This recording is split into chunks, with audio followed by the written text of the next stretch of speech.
Hello, hello, hello! I am Kazasagi Usagi, and I am here with more Pillars of Eternity, and I got distracted right before I started stream, so I am not actually as set up as I mean to be. There we go. Okay.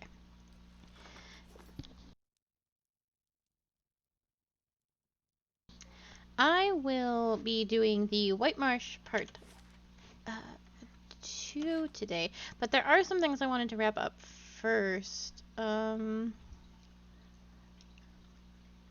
the game is That paused. shed some gear. I want to finish off Zagani's quest, and I think there's NPCs I need to talk to. I think Duran's wants to talk to us. I have to go out of my way to talk to him. I probably also have to talk to Grieving Mother, and then I have to bring the freaking White Last Martian. thing the Deerwood needs is another foreign colony.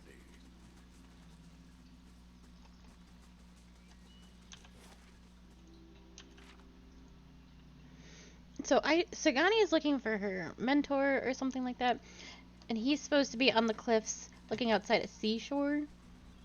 I have not seen anything like that in our recent travels, and there's only one zone that's by the sea, so I'm gonna try there. Oh, Kana, I do love you dearly, but I do not Safe need you in my travels. party right now.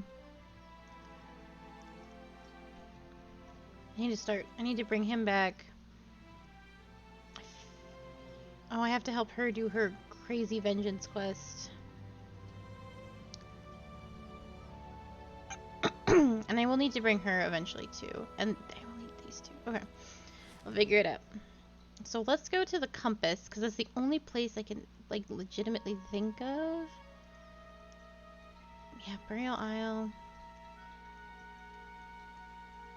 It's gotta be this.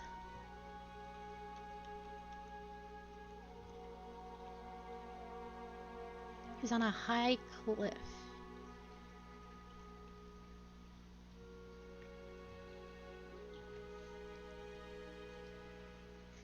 Let's see.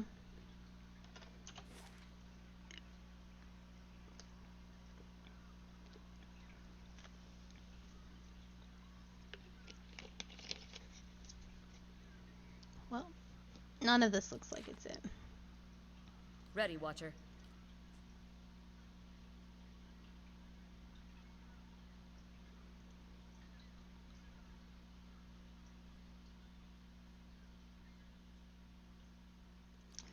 Okay. Certainly. Oh, I'm leaving without everyone. Everybody. Yes. This is the only place with, like, high sea. Oh, you want to level up. That's fair.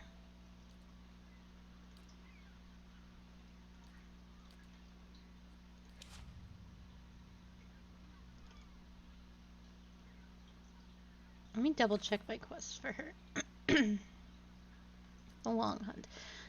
Travel to the cliffs you saw. When I examined the bear statue, I felt as though I were standing atop cliffs overlooking the water.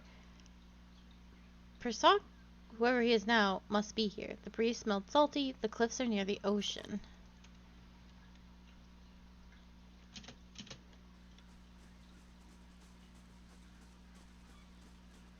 The only issue with this is there are no cliffs here. Not really.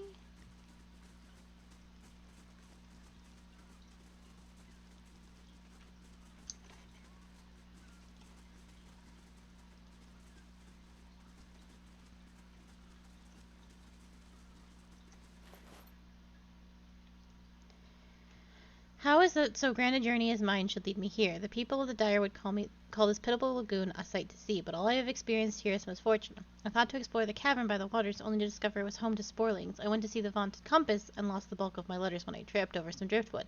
And at last I made to inspect the dragon skulls nearby, only to be menaced by some foolish little zerps. I will return to Gilded Vale as soon as I catch my breath. At least the zerps do not appear to have followed. Womp.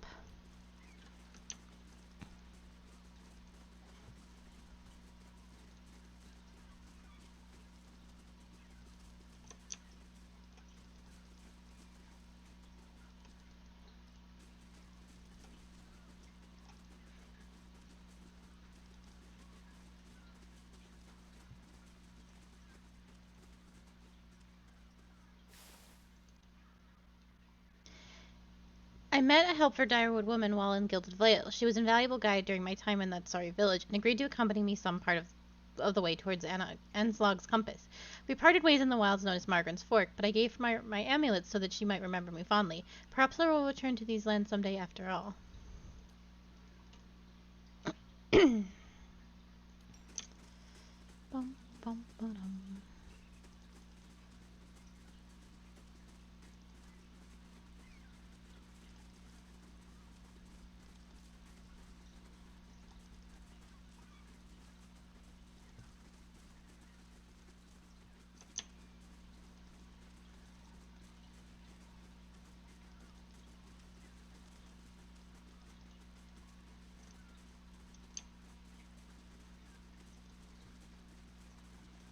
Hello, hello.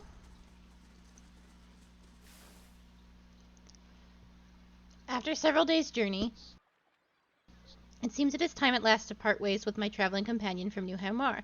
A pity we could not see the compass together, but perhaps he will have as grand a time in Garen's grasp. I have given him my gloves for safekeeping, for I will hardly need them in such fine weather.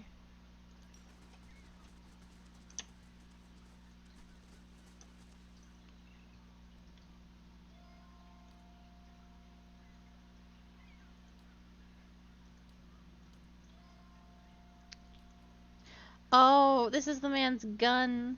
Oh, of the journal that we were talking about. That's actually incredibly sad. Okay, well, it's not this man.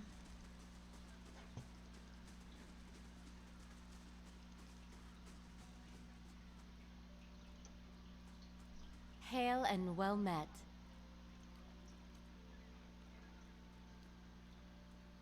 Oh, that's okay.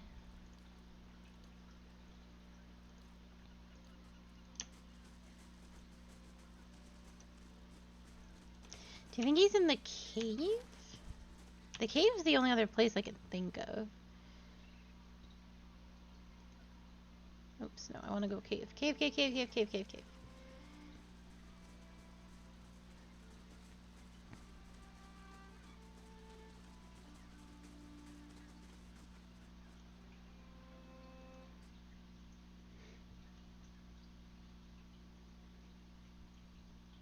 I did. Oh, sad. Nobody can be you but you.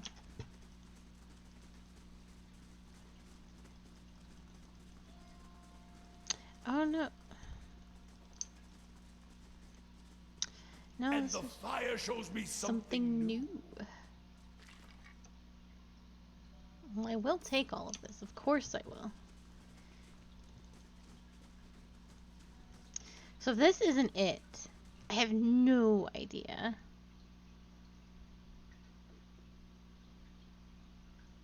This is the only place by the ocean, aside from, Andra's whatever. And I will go there next, just to...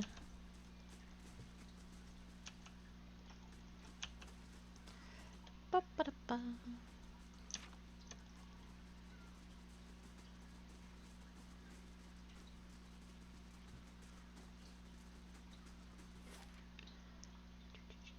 Andra's gift. That's the only other place by the sea. Unless it's, unless there's a spot right here. Actually, let's try that.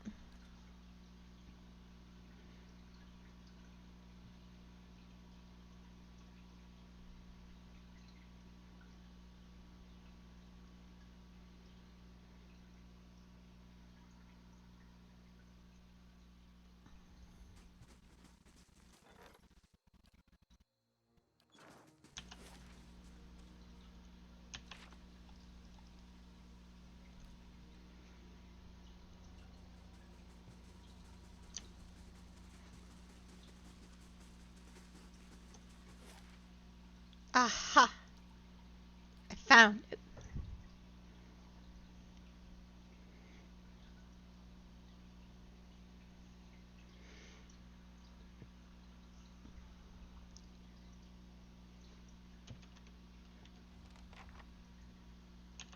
There we go. Do these look like the cliffs from your vision? Yeah, man, they sure do. I know because my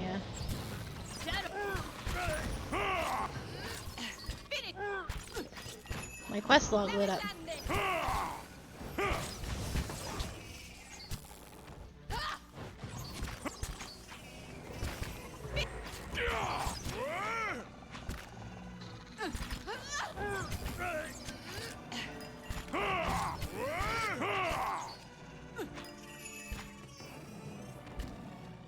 Lavaru, be on seek! Let's have Wow. No memes Yes. today, just dreams.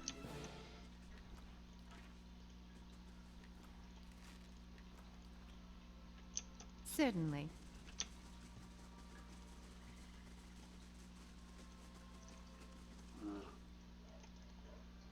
Oh?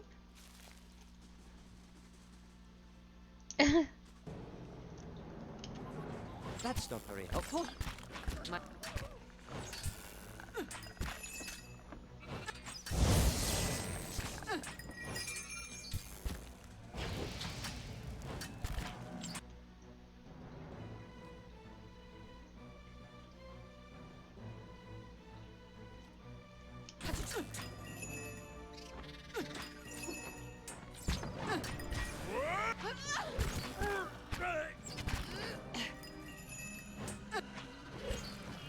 Oh, I think I panicked for no reason and Yes. summoned tentacles. I thought it looked like it was going to be spicier than it was because, you know, my cleric just can't stop Certainly. tanking.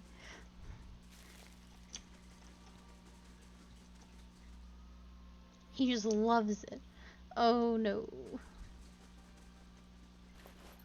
Oh, it's just a dead adventurer.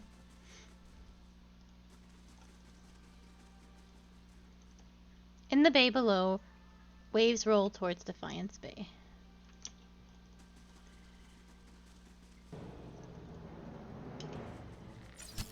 Can't get a...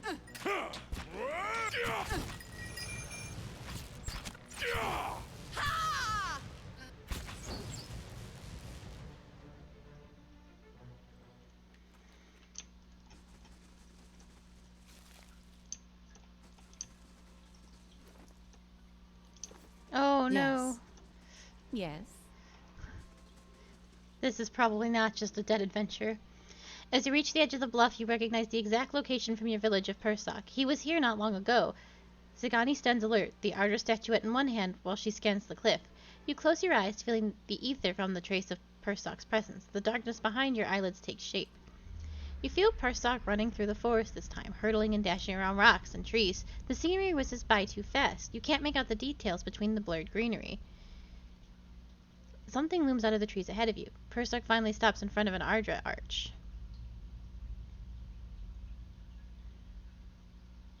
Do you recognize a natural arch made of Ardra? You get no response. Oh, okay. I'm going to examine my surroundings. The soil is soft and moist. The river reed grows around you. You must be close to a body of fresh water.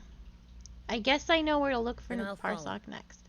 In these visions, I don't suppose you're getting a sense for who Persok is now. No. At least we're getting closer. Seems like we made more progress together than I've made in a year. What was he like? That depends on who you ask. I talked to everyone in Masuk before I left. I heard he was a strong leader, a dependable builder, a caring grandfather, a wise elder, a generous neighbor, a cunning negotiator. She shrugs. Might as well be one of those impossibly perfect heroes from the Edir epics. He was probably all of those things at different times. The odd thing is, many in Masuk weren't much older than me when Persok passed. And yet everyone wanted to make sure he heard about something in particular. Our trade with the Amawa, our successful hunts, peace with neighboring villages. She kicks another pebble over the edge. A Tumak follows its arc, his ears forward. He was obviously very important to your people. It just seems odd that so few of us remember him beyond the things he did for the village. Most of his family members, the ones who knew him, are in their twilight years now. And Persok was too busy to spend much time with his younger relatives. Tumak yawns and impatiently nuzzles her hand. It seems like the legacy he left his family would be more important. Perhaps you're right. Anyway, what about this Theos character you're searching for? Seems like he was someone important to you. What do you remember about him? He was someone I trusted. Not a lot to go on, huh? Hopefully you can pick up a few more clues about him while we're running around. Enough chatter for me, or poor Stuck will find himself a new body before we even get to this one. Okay. I need to find an Ardra arch in the woods. Oh, a lively breeze ruffles your clothes as you approach the edge of the bluff. A cave mouth yawns from the cliff face. It's only a dozen feet below your position, but the weathered rock is too smooth to scale. A rock perches near the precipice. It feels sturdy, like an anchor. You fasten your rope to the rock and descend. Suddenly a strong gust of wind whips along from the bay. You struggle to hold onto the rope as the breeze tosses you around. The wind whistles through the crags, but you hold tight to the rope. Moments later, the gale subsides, and you make your way into the mouth of the cave. Oh. I couldn't click. I thought my game was crashing.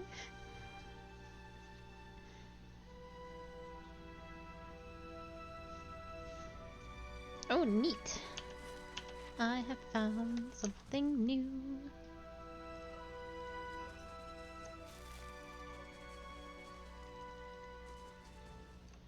Get him. Dead on!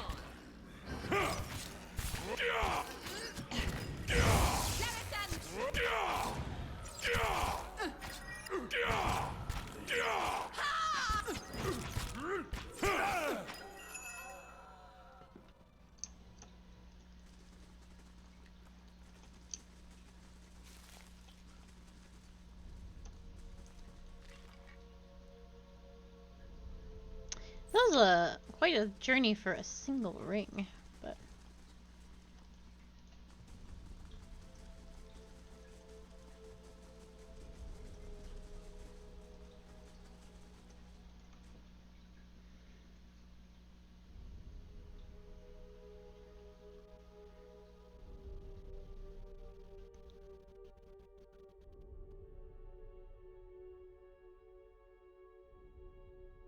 I know it's Itumak is very good. There's a conversation that Adir has with Sagani, and he's like, "Can I pet your fox?" And she's like, "He's gonna bite you." And he's like, "Yeah, but can I pet him?" Can I pet him? An Ardra stone. Honestly, I'm gonna just peek into a bunch of these maps because I genuinely don't remember where an Ardra ring of an Ardra arch is. So we'll just pop around a little bit.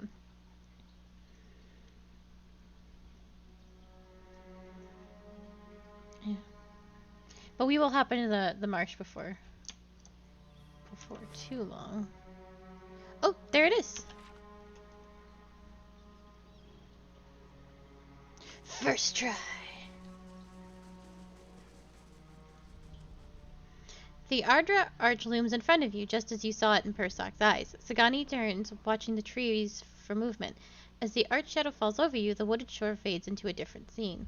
You're standing in another forest. Black and bare trunks claw their ways out of the soil and keep a solemn vigil over the young trees and tender shrubs. You move slowly through the woods, and the ruins scattered throughout them. Stone pillars and broken arches show the bones of some destroyed building. Between and amidst it are all elves and orlans, their faces painted and their bows drawn. Burnt trees, crumbling ruins. Where is this? No one seems to recognize it. But I have seen the next I'll follow location. you. I always get a strange feeling near the end of a hunt. Like an itch on the end of my nose. I feel like we're close. You sound surprised. I am. After all this time. A part of me had already accepted that I'd never find him. That I'd be stuck wandering like this forever. I'll admit, I didn't believe you at first. Still didn't until now. What changed? I haven't spent this much time around anyone since the long hunts in Nasitak. But I've gotten to know you, seen how you deal with Kith. Whatever else you turn out to be when we find Theos, you're honest. I know you wouldn't lead me astray in this. What I mean is, thanks. No one's done this much for me in a very long time. It feels almost like I'm part of a village again. What will you do after this is over? Good question. She runs her hand over the smooth chiseled surface of the arch. It's been hard to see a purpose behind the last 5 years, but lately I've started to realize just how much Persok shaped our village, how his efforts and sacrifices added up, made us stronger. Bringing his blessing back to Musok will strengthen us and draw us even closer together, and I'm proud to know that I'll be the one returning with it. She thumps the Ardra wall with the heel of her hand, but I'm getting ahead of myself. First, we've got to find Persok, as well as your quarry, Kasagi. Should give me time to figure out what I'll say to them. What do you think you'll tell Persok? I guess that depends on who he is now. I'd like to think that traveling for 5 years entitles me to give him a solid earful about all of it. But what really matters to someone in Persok's position? The village he left behind? The family he likely won't remember?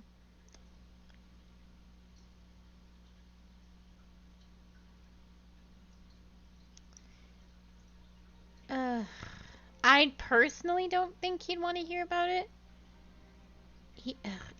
It's genuine. Like he's not that person that she's. The whole concept is a bit strange, but it makes sense in the context of like souls living previous lives and everything. You're essentially risking awakening someone to a degree.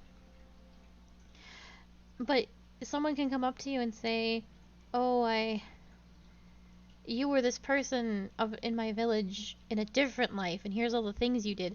Does it really matter to you who you are now? I don't think so. Like, what are you supposed to do with that information? Ugh. I hate. I'm just gonna say it. I wish my fractured memories told me more about the people closest to me. Must be lonely not knowing a thing like that. I guess I've taken that much for granted. Anyway, here's to finding our men soon. No worries. Oh?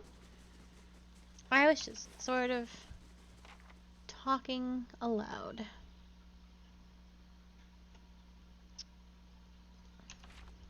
I assume we need to go to Twin Elves?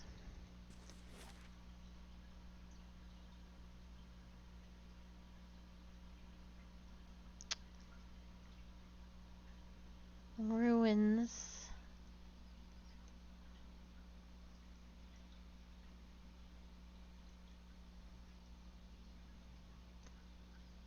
I'm gonna go here first. Like a mad woman. This is the only thing I can think of in this old temple.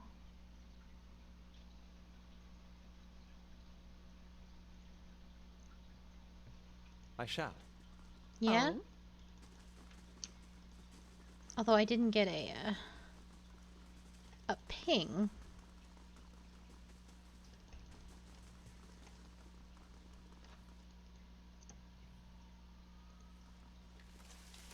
Oh, I've already done a steal.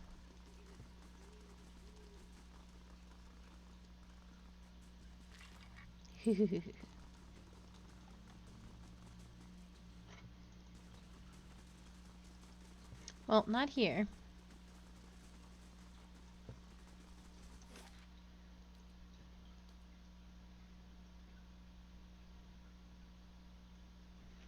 Hmm.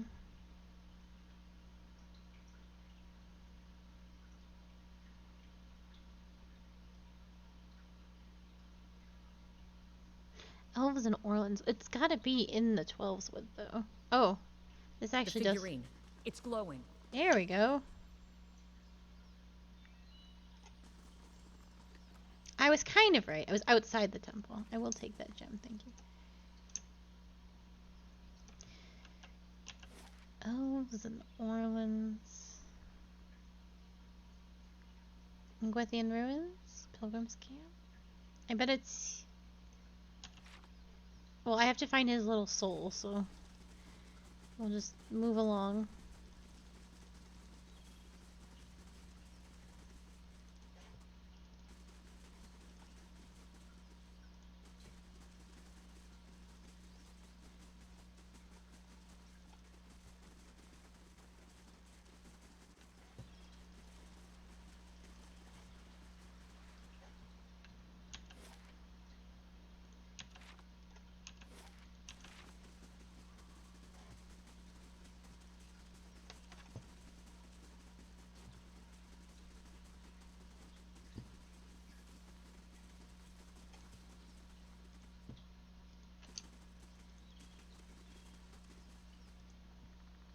Not here either.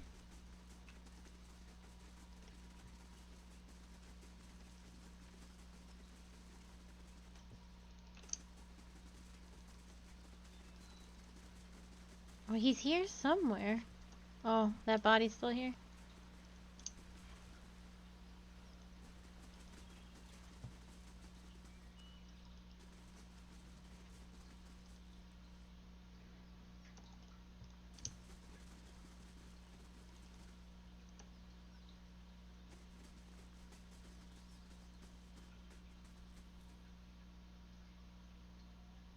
You come upon a clearing and see a group of Glenfathians standing in a circle.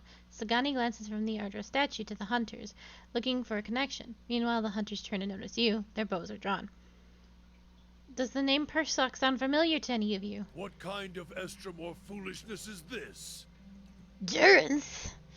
They step aside and turn to you. As they do, you see something on the ground behind them. Lying amidst the ferns is a white stag. Dark blood moths its brilliant coat, and its sides tremble with quick, shallow breaths.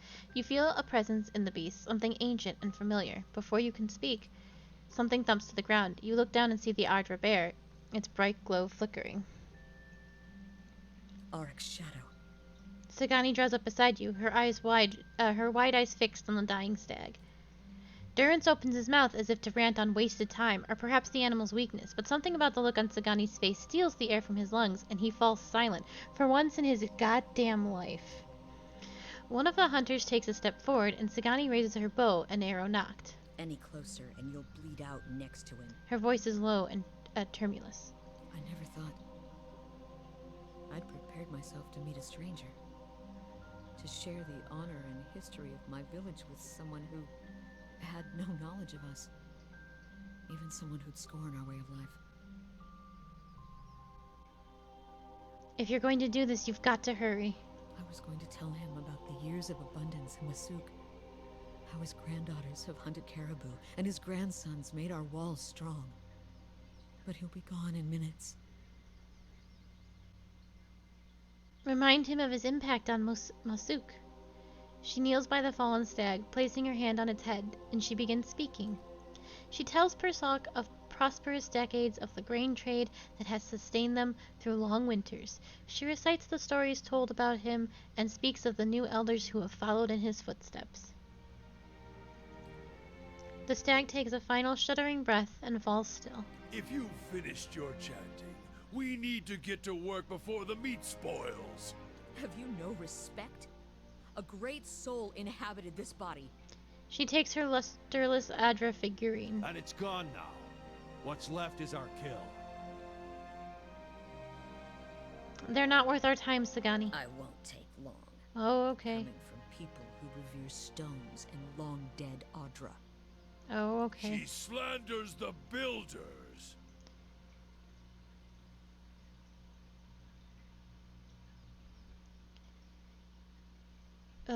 Sagani, this isn't worth bloodshed. This is about my people. Our way of life. If that's not worth blood, I don't know what is. It's not, this is not fair. Like, they killed a stag to eat. They didn't, like, there was no... It's an unfortunate coincidence that these two things co-align. This was not done out of maliciousness. You Estromoran are full of useless talk. Okay. That's it!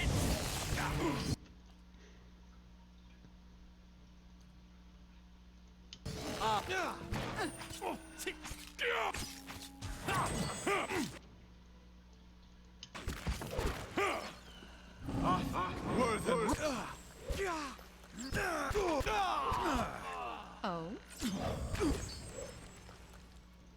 Oh?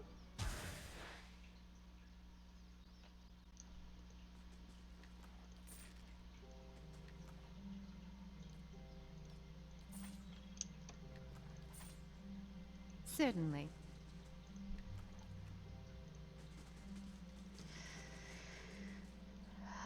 Ready, Watcher. A deer in the middle of Air Glonfoth. But I'm glad I can bring this success back to Masuk. And perhaps Persock will return to us one day because of it. I am certain he will. To be honest, the biggest relief is knowing that my journey was worthwhile. That finding Persock and carrying our village's story to him will strengthen our community and return his soul to us. Alright, I'm Scoop. looking forward to being back in Masuk among my family and my people. But more than anything, I'm glad to finally understand the purpose behind these last 5 years. I know, it's my favorite thing where I'm like, where she always says "oh" at the most, like, "oh," at the most interesting and hilarious times. She's What do you wittier than feel? me. Do you feel as though you understand the purpose behind your hunt for Theos? Hell no. I'm still not sure. I hope you find your reason, Watcher. And I hope it brings you comfort, whatever it is. Anyway, Theos isn't getting any closer. I suppose we'd best keep after him. Good. You can get out of my party anytime now. Kastrek was a scout for a population of Ethric and... I will take the money, thank you. I only have $4,000 left.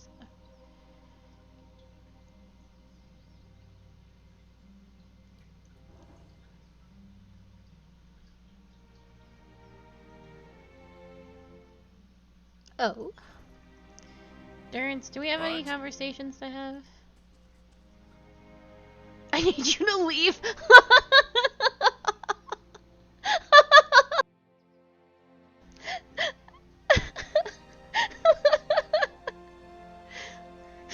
Go.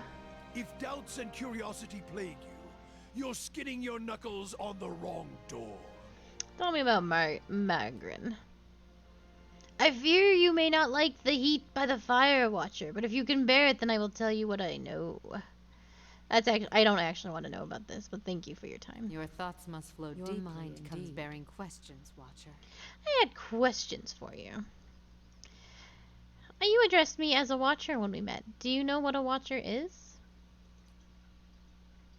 There is a slow chill, and for a moment it seems as if she's going to fade from your vision, as if she cannot bear to be seen. The title came unbidden. I do not know why I spoke of it. Yet it seemed the right mantle, a familiar one. Yet I do not know where it came, if I have given offense. Oddly enough, it feels like she's not speaking to you. It feels like she's speaking to an audience. The air takes on a curious edge, a chill which persists for a sharp moment, then fades into a dull fear. If I have given offense, forgive me. Forgive me. You would know more than I. Why are you afraid? I do not know. It is an odd feeling. I do not know where it stems from. It is a word that arose when you saw me. It is said Watchers see much that others do not, and I have been hidden from the eyes of others for some time. How is it no one can see you? Their eyes see me, but their minds will not remember past the call. A call? My face is like the call of a newborn, hiding the face beneath. And for my body, I am able to wrap myself as a mother cradling her child. I am here, as you see me, but to them, their eyes see only the cloak that I wear, a peasant mother, dirty, shabby, not worth knowing. As a Watcher, you see more than others. To the eyes of most, I am as unseen as the spirits you share memories with. How are you able to affect minds? I divert the flow of their senses down a different path, to a place easily forgotten. It is not unwelcome when one does not desire the presence of others. The surface of their minds registers a figure, but the memory slips away. They see a woman there, but there is no desire for conversation, no desire for any questions, and I have none to ask. When we first met, How was I able to enter your dream? I do not know. What do you speak of? If you were in my thoughts, I could not feel your presence, nor do I know what you saw there. As she speaks, you suddenly feel an odd sensation in your mind, like the blood of the hunt welling up in you. You suddenly realize that whether she permits it or not, you could enter her dream and observe it without her ever knowing. There is something about her mind, like a weapons rack, where you could reach in and draw forth a blade if you wished and keep it as your own. And suddenly you find yourself back in her, your present thoughts. Though you were away for but a moment, she seems unaware of your division of thought. It may be one of your gifts, an ability to walk in memories as easily as someone walks upon the ground. May I try again? You feel her slowly nod, though she makes no motion. My mind is open to you, as it was before we met. I could not stop you if I wished. I do not want to impose. I seek your permission. My memory is not as it was. Much has been forgotten. If you would walk in my thoughts, I have nothing hidden. Her thoughts feel strangely apologetic and welcoming both at once. Perhaps you may learn something that will strengthen you, or a clue to what has caused this terrible burdening of the fields of souls that halted Bareth's wheel.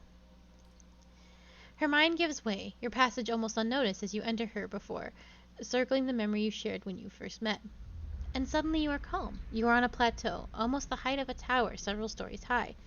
The plateau is like a table lying beneath a clear sky, and beneath the plateau surrounding in all directions a forest hazy with mist, although whether it is actual mist or distance or recollection. Resting in the curve of a natural arch above you is a great copper bell, half again the size of a man, hanging at attention, as if looking down on you and the event unfolding before you. The plateau has soaked in the sun, and the rock beneath you is rough and warm. The sky forms a cradle around you. You feel different, not disembodied, but you feel your body, your physical contours have changed along with the surroundings.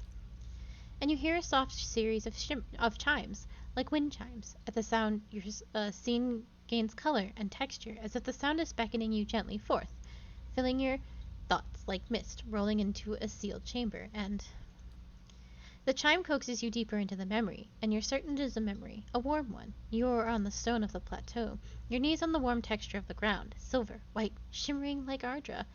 The plateau is formed of it, glistening in the sun, and you can feel the heat on your skin, your wrists, and your hands. Your hands are in motion. Weaving, not thread, but gathering, tenderly moving along the first movements of Bareth's wheel. Your hands are wet. Your hands are upon the flesh of a newborn child, and you can feel the crowning of a tiny head turning in your grip, its head slick, wet from the womb. The hands you are wearing inhabiting, have done this many times, and they are practiced and confident. You can feel the distant pains in your own head as the head emerges, a stream of fluid from the womb, helping the newborn slide forth, and a woman's labored breathing crying out. As your hands move, you hear the sound of chimes, clear, cutting through the haze of memory. You cannot see where they are coming from, but they are close, and they are meant as comfort, of that you are certain. And coaxed by your hands, every movement causing the chimes to sound again, almost eagerly, the child comes forth, and as it does, your hands are in motion, weaving, moving along the length of soft, wet rope. No, an umbilical cord from the legs of the naked woman before you. You are holding a small child, still wet from the womb before you. The child cries out, its cry full of life, full of soul, the ringing of the chimes echoing in its thoughts, filling it with its welcome. The soul is blurred at the edges, as if you were viewing a soul from within a soul, but it is there, and it is alive. The woman before you is weeping, and at her first cry, her hands reach out for it. You surrender the child to her, something you have done many times before, and as your hands move, the chimes echo the movement, and you realize the chimes are hanging from cords on your wrists where once they echoed in memory, they are now echoing in the child's mind as well. The chimes are intended to welcome the child to its first gentle greeting into the world, a soothing sound guided by the tender motions of your wrists. You are helping to weave its thoughts, its perceptions, and the experience. The woman laughs with ragged joy, laughing from a parched throat. Her emotion seems soothed, but the physical demands of labor have left her exhausted. But the child is here, the child is safe, and all atop the plateau is peaceful, calm, distant, flattening out as the memory persists. With effort, the scene bleeds of color, and your mind becomes your own again. The grieving mother silently stands before you. She seems unaware of what you've seen, or that you have entered her memories at all. I walked again in your dreams, thoughts, and I believe your memories. A mixture of curiosity and fear wells up between you. She raises her left hand, the chiming of her wrists quelling the rise within her. She is frightened, but curiosity anchors her. And what did you see in my memories? I would hear you speak of them. The dream, the memory I saw upon meeting you. It was you, helping give birth to a child. There is silence, and as your breath falls silent, you hear a faint cry of a child in the distance, a newborn child, almost exactly like what you heard in the dream. As you listen, the grieving mother raises both her hands, as if weaving, her wrist chiming as she does so, in a semblance of the gentle turning she provided while the newborn was crowning. To your surprise, you recognize the motions and the words from the memory, even as they are new to you. As she weaves her hands through the air in front of her, the child's cries still grow, yet the sound of the chimes weaves almost hypnotically into your thoughts. The sky seems sharp and clear, and you feel as if you are towering over your surroundings, as if kneeling atop a great pillar, just as you did in the memory. To your surprise, the grieving mother falls as if her strings were cut, and her knees crack hard against the ground. Her hand never ceases moving in the air, the chimes echoing her movements. In a ragged voice you hear her speak. The voice is that of a much older woman than the one before you, harsh, almost desperate. Tell me what you saw. Show me what you saw. Where were you? Her eyes, now terribly sharp and real, are filmed with white, silver white, like Ardra. A mountain ledge, I think. It was high. Oh. A huge forest stretching out beneath a great rock. As she kneels before you on the ground, she whispers to you hoarsely, and even fainter with the distance between you. Stone of the plateau. Its color. Tell me its color. Shit.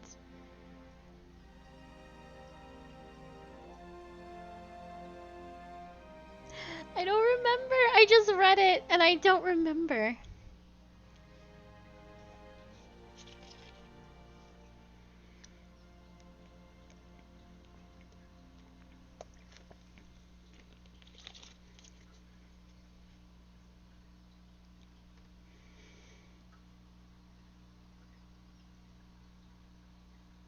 Was it silver?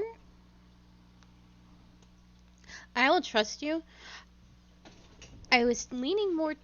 It was definitely not carved into a tower. And it was warmed by the sun. Warmed by the sun is what I remember most from what I just read. As you watch her hands rise before her, she clasps them, then cups them, as if feeling them for the first time. She stares down into a cradle of her hands, and the chimes sound once, twice, as they swing with the movement. And what did these hands hold?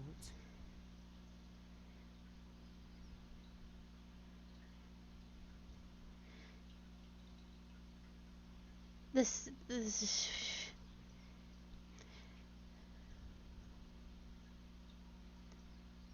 She wasn't holding the mother, so I want to say the chimes, the same chimes you hold now.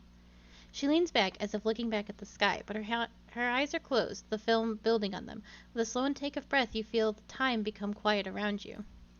I do not feel the memory. I do not know if it's mine, but... Her hair falls across her features again, like a veil, and she nods, not with a chin, but a push in the mind. But thank you for trying. No, we can do this again.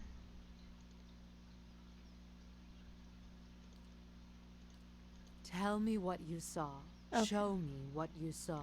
Where were you? I think this is right. The stone of the plateau. Its color. Tell me its color. I also think this is right. And what did these hands hold? There was a child you were bringing forth, and your hands I don't recall. Okay, there is a sudden intake of breath and then a release. Her eyes blur closed, forming into slits, but in the brief glimpse you have of her changing expression, the rippling pain of her features seems to have smoothed. She swallows once, twice, and then you feel her once again in your thoughts, the rasping husk of her voice swallowed and drawn within her. It was the birthing bell you saw. There is a surprise. There is It's been surprise. so long. Have I forgotten so much? With the words comes a river of impulses, thoughts, as if loosed from a breaking dam, and as your mind wraps the impulses into words, you realize it is her muscles and her hardened thoughts relaxing and breathing again. There is such intensity that you almost want to step back from the flow, but you find the wave of impulses cause questions to float to the surface. Among them is a name. Watcher. What is the birthing bell? It is a plateau formed of the spirit stone Audra. At its top is set a great bell, cradled in the reaching arm of the plateau. It stirs in the wind, and it sounds for leagues when struck by kith hands. In distant times, the great bell served as a Glanfathan watchtower, perhaps. Why they abandoned it, I do not know. Other men came in time, settlers, and claimed the tower as their own. I, in turn, claimed it from them. The pillar became a cradle where I could draw new souls into the world. In your memory, you were helping a woman give birth. Yes. Yet, I believe you only saw a small part of the birthing ritual. It is not all in a moment, nor in a day. It is a journey of many years between the child, the mother, and I. There was much I could do to aid the mother. Some sought the physical comforts of ritual to steady their thoughts, even Ardra from the bell. Others would seek advice, words of counsel for the days ahead. I was able to provide draughts, tinctures, and a reading of the child's spirit, all to strengthen the mother. Can you tell me about the birthing ritual? The ritual was one of many steps. It took many tens of years to carve them, but always the child's thoughts were there to guide me from the moment it began to awaken, to the 3 seasons within the mother, to the birthing day, and the years to follow. The child's thoughts, that is where it began. The expectant mother, I could often sense her thoughts, and those of her child, before she could. I would soothe her, free her from the panic of questions. I would sound the memory of the birthing bell atop the plateau in her mind, letting the memory of the vibrations fill my thoughts and hers. Often, the child's soul could hear it too, so the sound of the bell echoed in the mother's thoughts. You sense the mother's thoughts? Sharing memories and thoughts can bond lives together, as can hardships, and most of all, the sharing of what is familiar. The bell itself provided shelter for such thoughts, opportunities to see deep into the crevice hollows in the rock where one could find shelter, clefts where you could feel the Ardra all around you. As she speaks, you feel your legs bent, crossed, and the warmth of walls around you, and blankets woven thick beneath you. Such shared images can bond souls even tighter and allow them to draw strength from each other. You mentioned the ritual lasted years. What would happen after the birth? Once the pain is channeled away and the mother and child breathe again, I sound the birthing bells on my wrists and allow the mother to hear the child's thoughts, the ringing echoing in each other's thoughts. The bells open the way between them. Let her feelings pass on to the newborn, and let her feel the child in return. And when the feelings meet, that is when I weave another memory and leave it tied into their minds. Did these bells play an important role in the birthing process? Yes, and for years after, I gave a set to the child after delivery. It is a reminder of the memory the mother and child shared. You feel an odd sensation, a warmth, and you can feel a smile being shared, then it flickers and it is gone. As the bells coax the child forth, so they accompany the child onwards, fastened about the wrists to care for him in mind and body. There is no magic in it except the magic of practicality. If a child sought to leave their candles, or leave their cradles, or escape their cribs, the mother would know, though the warning of chimes alone. At times, if the bond was strong, so would I. The sensation of a smile comes again, slower, more knowing, between you. If not watched children, much trouble may be had from tiny hands. The chimes are kept until the child needs them no longer. When I no longer can hear them sounding in my mind, I know their spirit has changed, and the bonds we share are long gone. This shedding may last many years, or but a few, but it is necessary. You watched over these children for years after their births? Children are fragile things. Even the ties of blood and mind may not be enough. They must be watched, and even then the body may fail the mind. But if watched, even the most sickly children may cling to life if determined enough. And many of their souls were tied to me. If a child's spirit failed, I could sound the chimes in their mind, and grant them strength even from afar. It did not always serve, but it gave hope. It sounds like you've seen tragedy too. Enough to never wish to feel it again. In the times before the bell, children who died were cast upon the waters of the lake beyond the bell, sometimes while alive, if their paths and futures were deemed weak. It was a different time. Children were treated carelessly. Those times are past.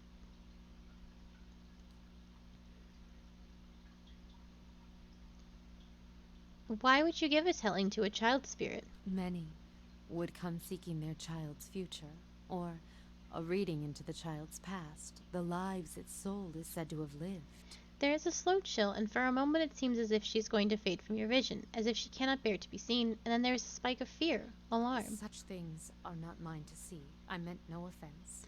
Oddly enough, it feels like she's not speaking to you. It feels as if she's speaking to an audience. The air takes on a curious edge, a chill which persists for a sharp moment, then fades into a dull fear. You feel the word watcher sounding in her mind. You're frightened. Something about watchers. As the thought of watchers crosses your mind, you feel a sharp pain, stabbing, and the sudden burn of lashes across your back and shoulder, and then it is gone. And you feel the grieving mother before you, silent, almost fearful, wary. I was something else, but because the title Watcher was cast on me, the word carried a weight I had neither earned nor deserved. The world seems filled with such titles. They distract, I think, from the actions of the person, from their strengths. Why did you believe you were a watcher? The world has many corners, and in some corners the name Watcher is more known. It is an easier title than others, and at times it is easier to wear. Placing a title upon what is unknown can dispel the fear of it, and I did not fight it. I even believed it true, though I knew little of the ways of Watchers. It even granted me strength. I was able to see the thoughts of others, shape them, and help guide souls. Watcher seemed enough, and the name seemed to matter little in the light of one's acts. But if they came to you to read their child's souls, why did you tell them? What did you tell them? I drew upon the present. I felt the soul of the mother before me, and used that to tell the child's path, to give it a voice. If only the thoughts of the mother and the emotions that lie beneath were mine to impart. I did, and so I used that as the telling of their child's future. What if it turned out to be untrue? Futures fulfilled by one's own spirit are as strong as anything seen by another's eyes.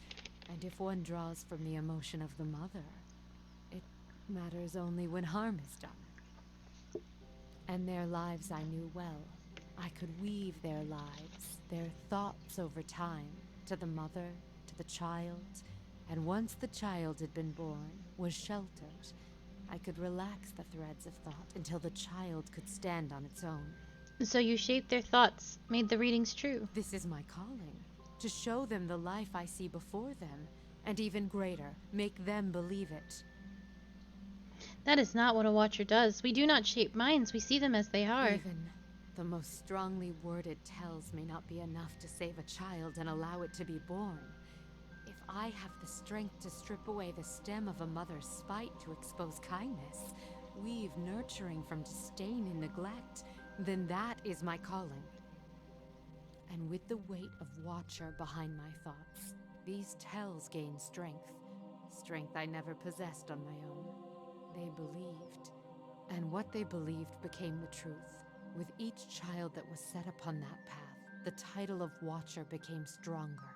You must understand, without such weight upon my words, many lives would have been lost, drowned, cast in the lake beyond the bell. Now the trail to the lake is lost and reclaimed by the forest, as was meant. A watcher was not there to look over us, but it was a watcher that saved them, and with a watcher's strength, children were born, were cared for, and grew strong. To inflict your will on another, that is not reading, that is control. What use is a frightened will when a spirit is at stake? Would you let the fears of a mother end her newborn's life? You felt it in the memory, the weight of it, the importance of the child's life.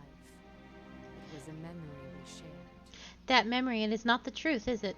And suddenly there is a rasping cry across your consciousness. She raises her hands and you see the chimes draped from them, yet they make no sound as she moves. A greater good was done, and children were saved. It is a choice you may be forced to make one day, and when faced with it, you will make the same one. I refuse to exercise that kind of control over others, even for the greater good.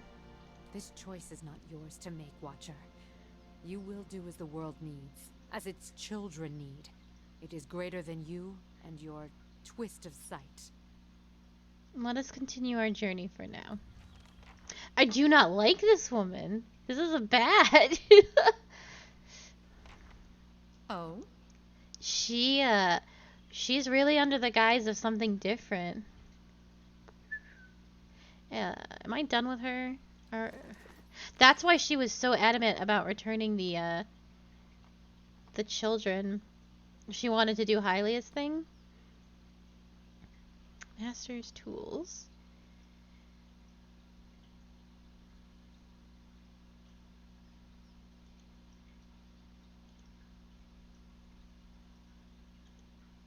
Oh, that one's done. So we're still working with Durance. Master below kicked my ass.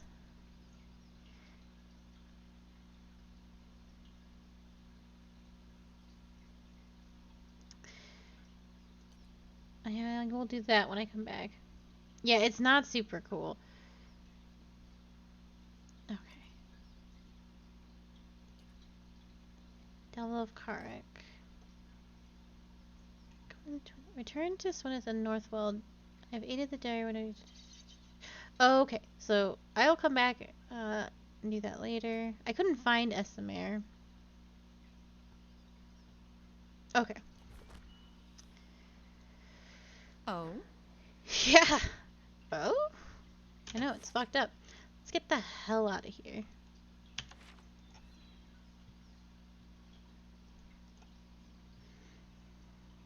Yeah. I can see why... It's so fucked up. You can't impose your will on others.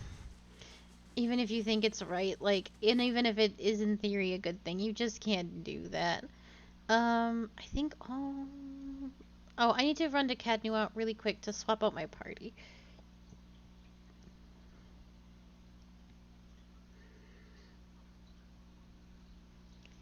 And you don't... She's not a watcher. She's not a fortune teller. She senses ill in people, and she takes it upon herself to change it. There is a chance that these will I not must go... say, I'm impressed. This will not go the way it will, but she's making an assumption and then changing and inflicting her will upon people. Farewell. I Get will the wait in fuck the outta place here. of your strength. Okay. Yeah, it's not ideal. You people need to level up. Because we are about to go get ourselves a huge ass pounding.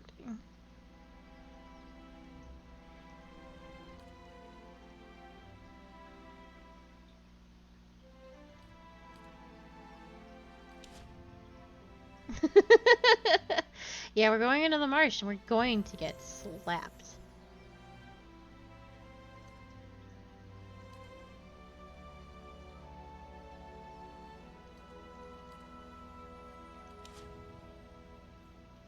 Word. Let me give you... I'm here. Yeah, I know. Let me give you people better equipment really quickly.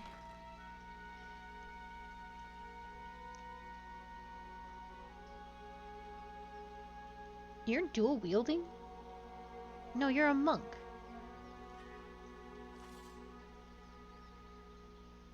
You got fists.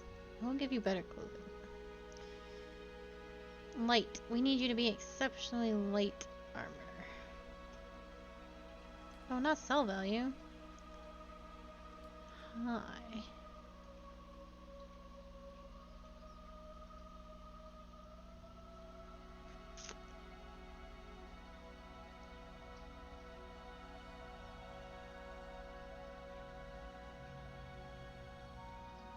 I think this is a little bit better. Look how fancy you look. You no longer look like a nasty hobo that was living in fish guts, because that is what you were.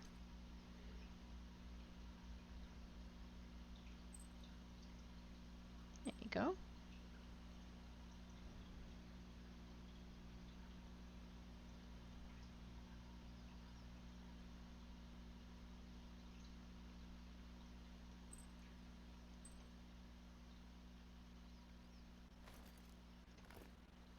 Put it on.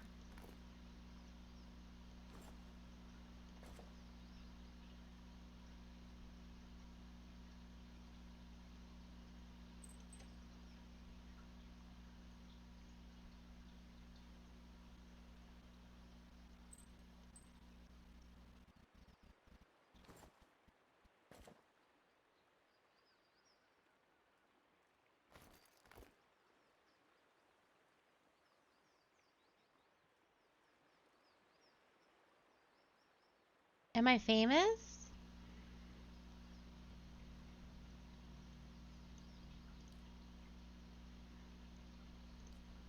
You should dual wield. You got big axe. I have a better axe.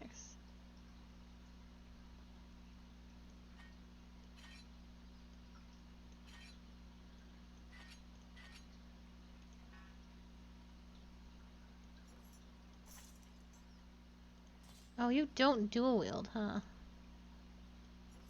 Well, hold on.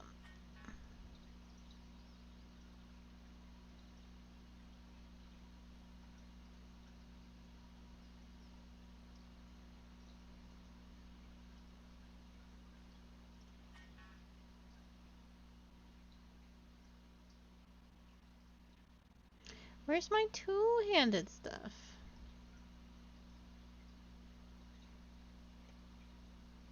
Here, this S-Stock is two-handed. What's bound to me still? Damn it. At least I can take it off. 1, 1, 2.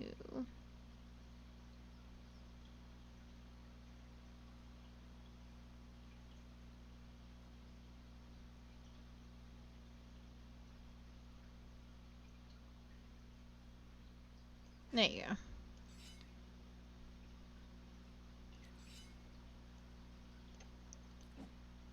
I understand. Okay. That's a two-handed sword. Can you use a shield? I know you're a barbarian.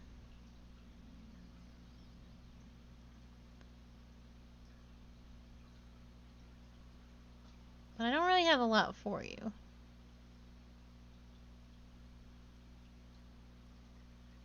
I regret taking your axes away.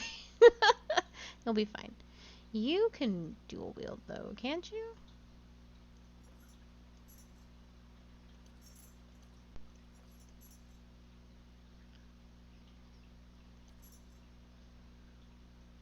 I swear you could. Yeah! Powerful.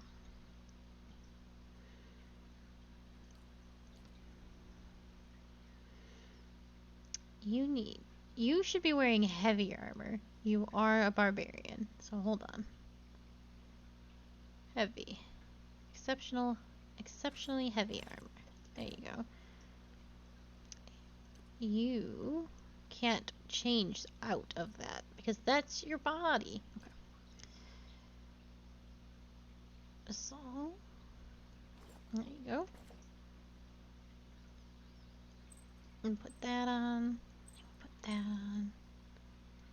Put that on. Deflection. Give you some reflex bonus boots. There you go.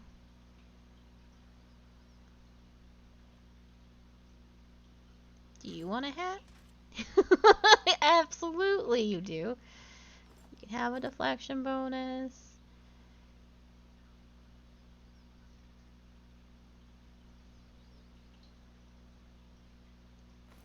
Put that on you.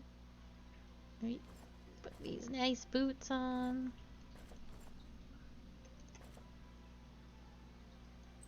Just throw some rings on.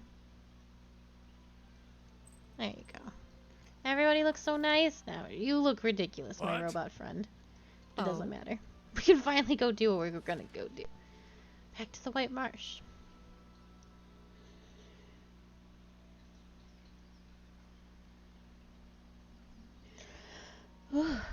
Stalwart Village. Your party is considered high level for the content in the White Marsh Part 2. If you would like, the critical path can be increased in difficulty to give you more of a challenge. The rewards you receive will be the same regardless.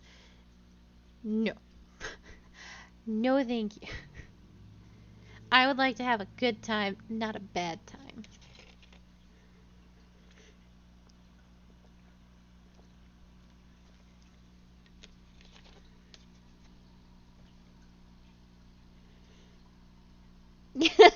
Right?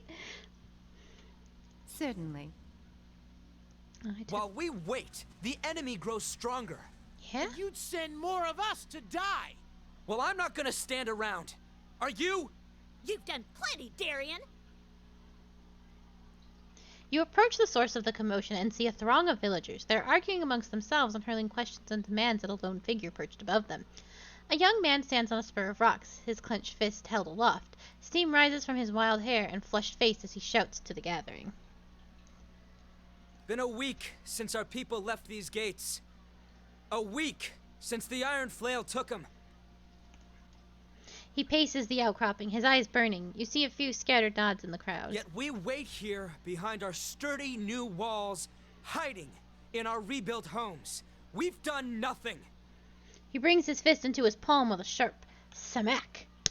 The crowd erupts, bristling with pointed figures and pointed words.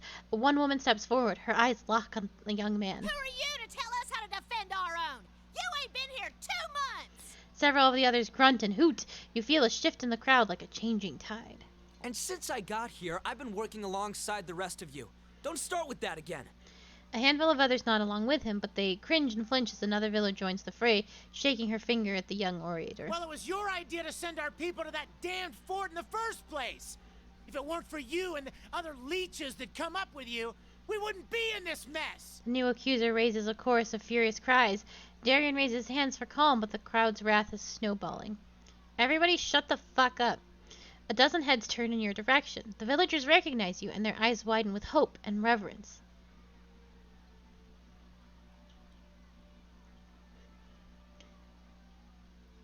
Enough shouting. I want someone to calmly explain what's going on.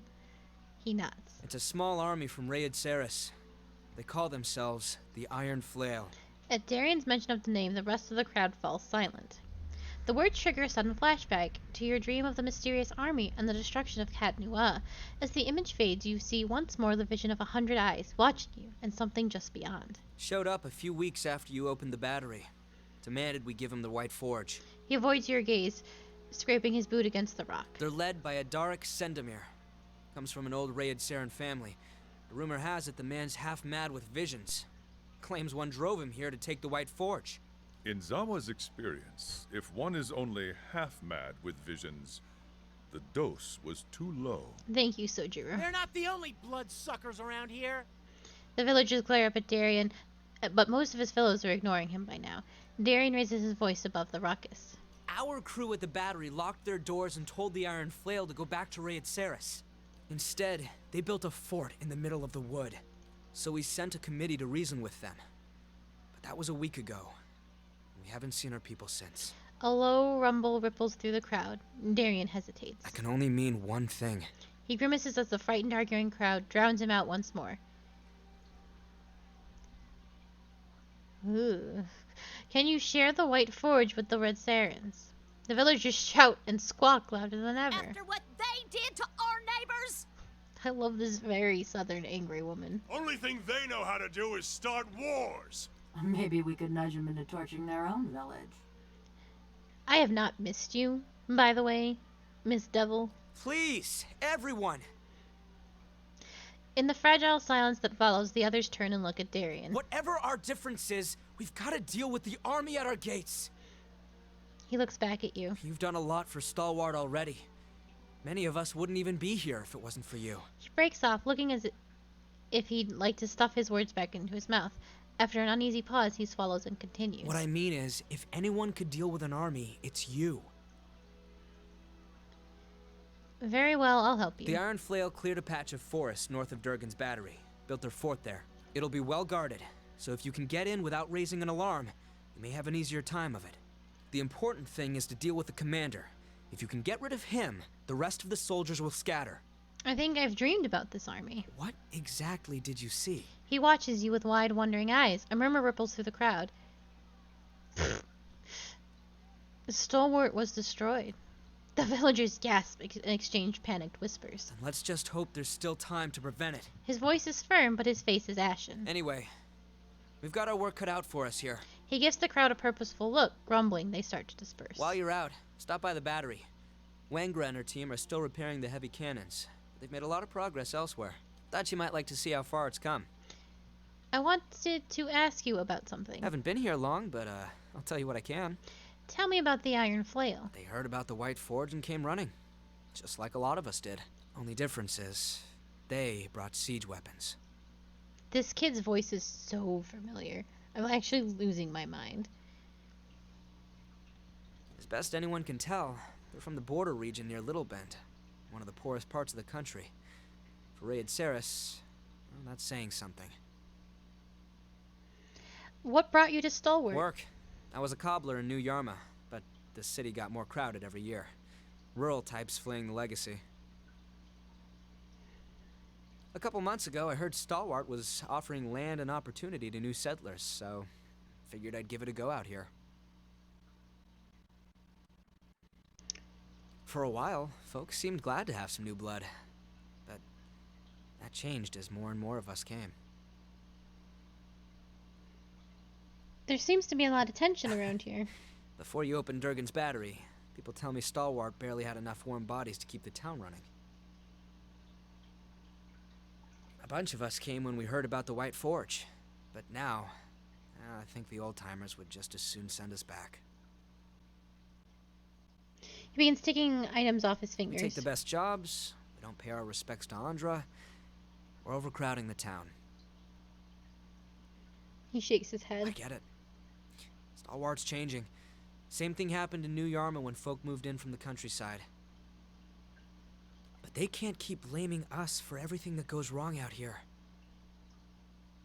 I'm just hoping they'll calm down once the Iron Flail is gone. That's all. Oh? Oh? Everything looks the fucking same to me. I will...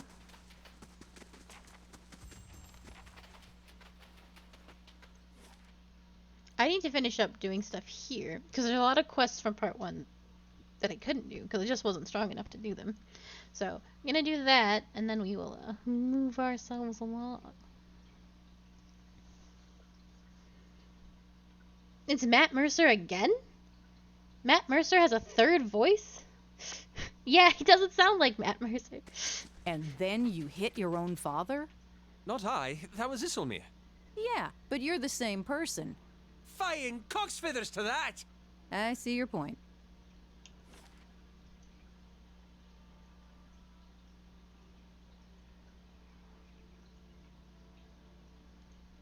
Oh, maybe I did finish everything here. Wait. Oh no, these were good spirits.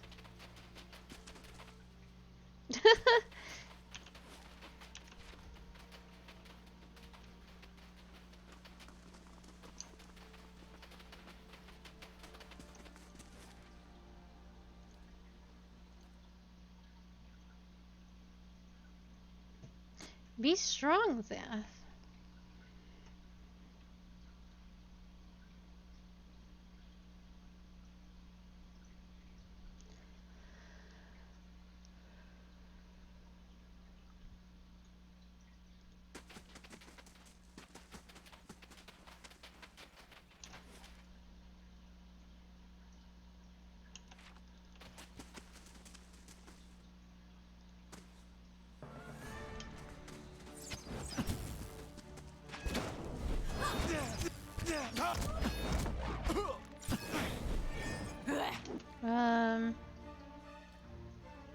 Aye?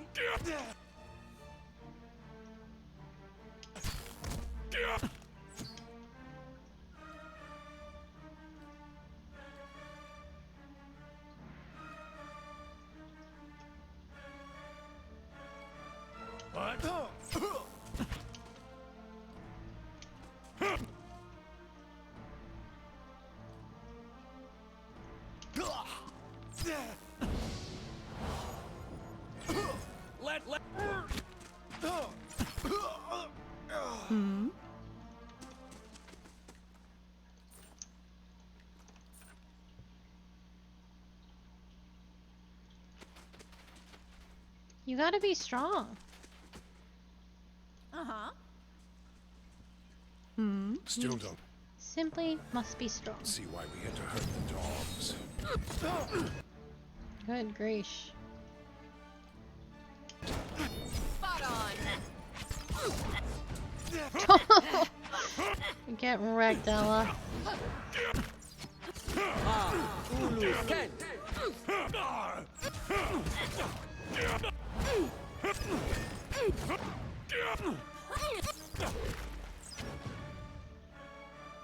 Finish them.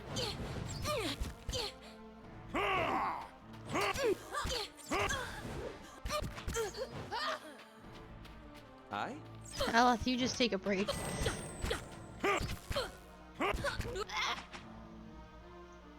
Certainly.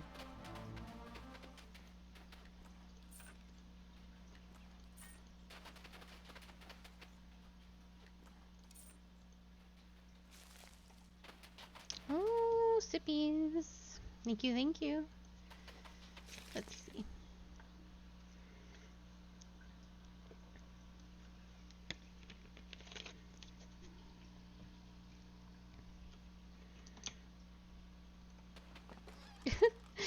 I will take those sippies as well after I finish looting. More sippies.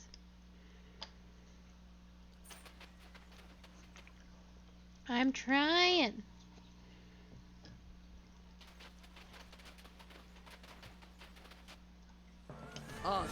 Work it up.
Yes?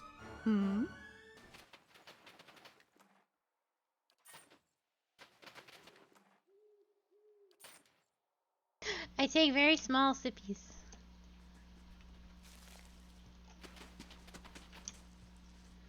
What seems like half a mountain's worth of snow has crumbled down across the trade road, blocking further passage.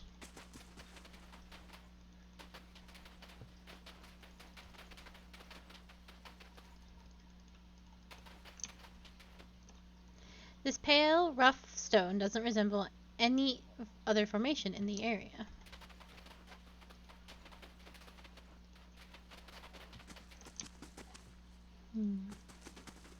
Embers still smolder in these blackened ruins.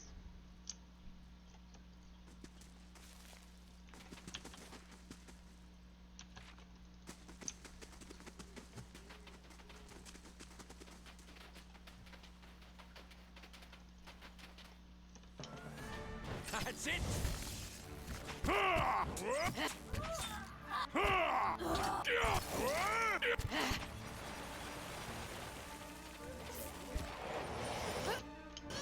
That's it!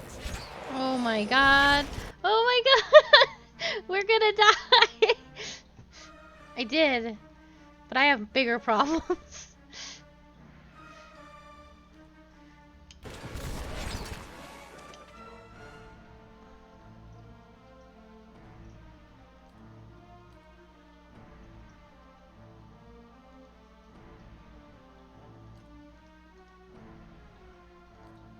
Oh.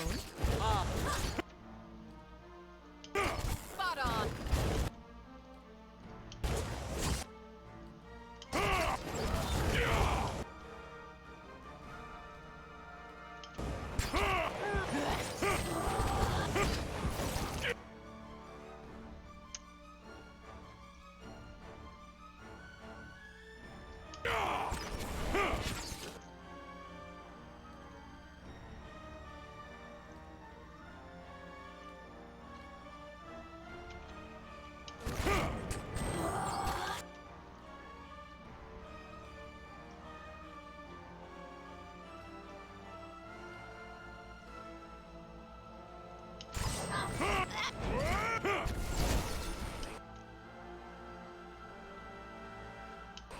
Zawa's enjoying himself. Just like an adherent to go down fast. It's very bad.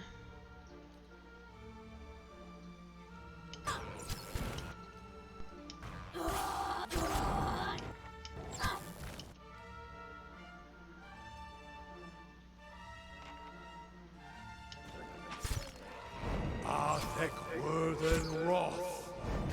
Let us end this!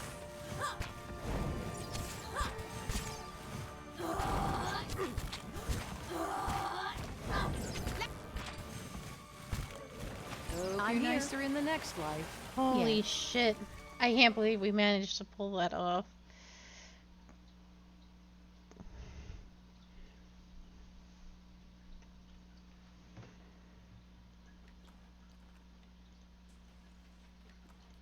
Oh, Garen from League of Legends. Let's spin to win, baby. Thank you. I am technically, as the game told me, over-leveled. But I will take that victory. Certainly. Certainly.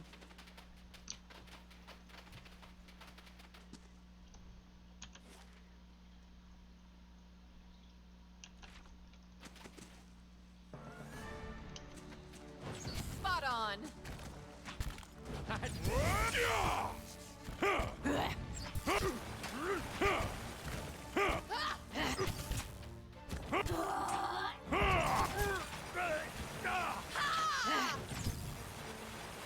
Oh? Yeah, oh.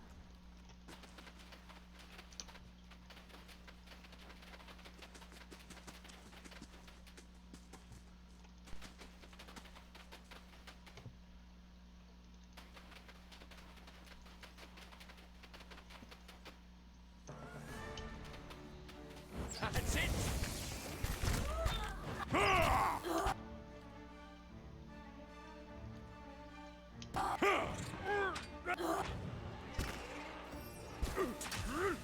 Yeah! I shall deal with this. These ones are in for a walloping! I shall... That's not very...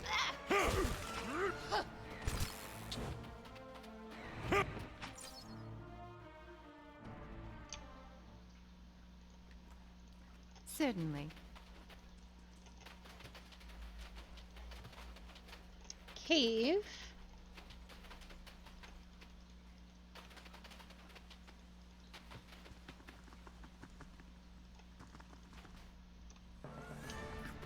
That's it!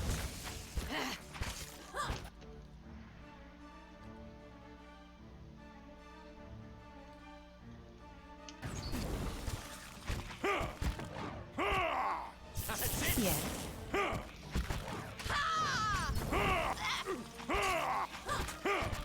Finish them! Certainly.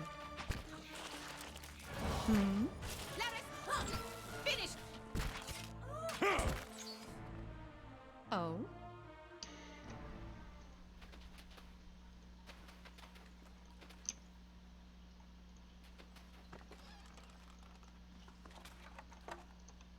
The crude arrangement of antlers and bones and sticks exude a strong fishy odor.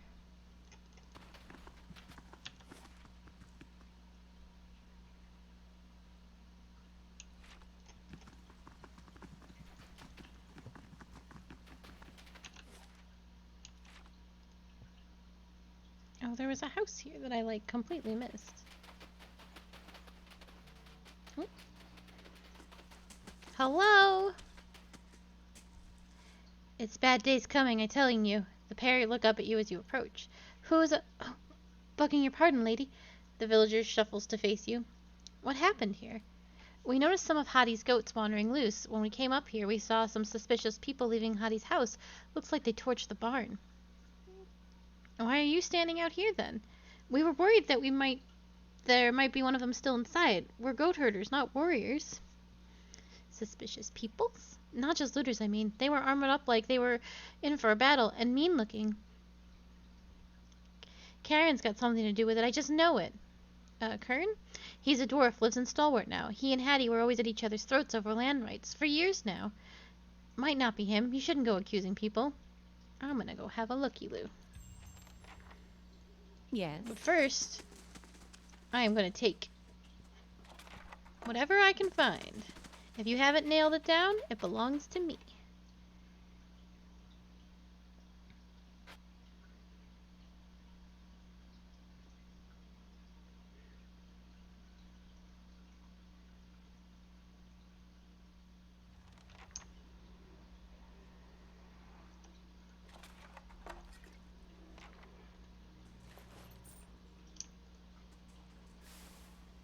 Exactly. Someone has tore away several pages, leaving bloody smears behind. The fire died down to a handful of glowing embers. The bloody thumbprint marks where someone pulled away a piece of bread. Someone was murdered here, and then their killer was like, I think I'll have some bread. I think I'll have myself a little slice.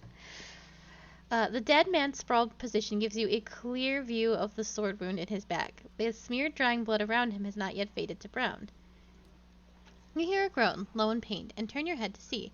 There's a dull pain in your skull, and your vision swims. A harsh grip on your arm bears you upright on your knees.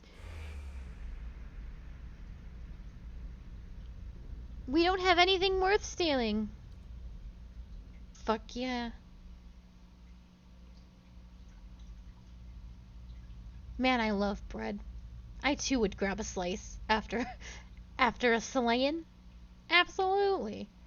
And that's not even bread I had to make. That's the bread of my kill. I'd be like, absolutely. To the victors go the spoil. All the bread. Eloina's voice cuts through the sluggish thoughts. You look up at the armored man seated at the table, your stomach knotting up with dread.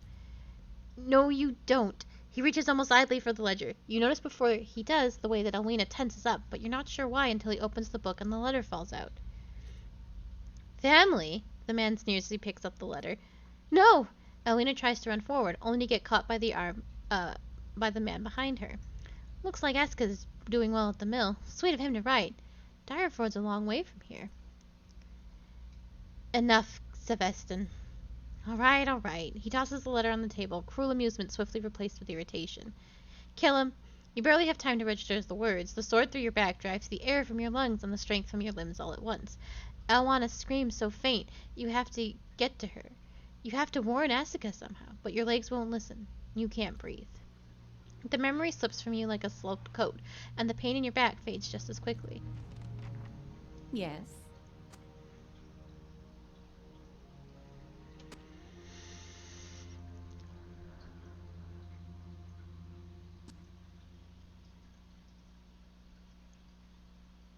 Gosh. So, there's a Japanese market. It used to be where I live, but I moved away, so it no longer is close to me. But so it's kind of like a grocery store, but they also have like a little restaurant section where you can get like legitimately freshly made ramen. Like legitimately freshly made ramen, and there's a special place that makes like super Korean dishes that I know my sister really likes, and they have an udon noodle stand as well, and it's really, really good. But they also have a bakery where they make fresh Japanese bread, pan, and it's just so good. And so you can get like the bread with the bean paste inside, and some have chocolate inside. It's just so very good. One of my favorites is like these coffee. They're called like coffee something or others, and then there's another one called UFOs. And the bread is really sweet, and then it's got like a cream on the inside, and I'm just like, delicious. It's so delicious.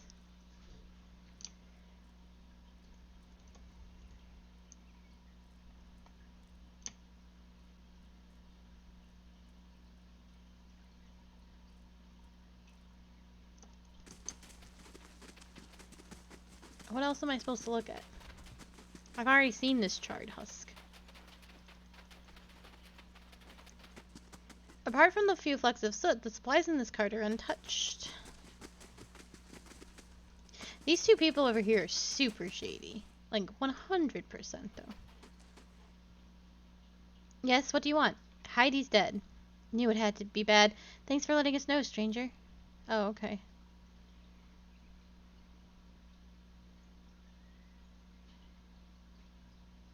Yeah? That's it? Okay.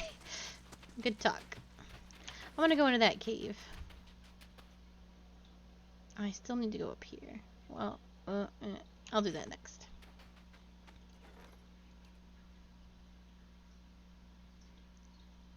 I wish someone else could have audiences while I'm busy. Yeah, she's dead. And that's life.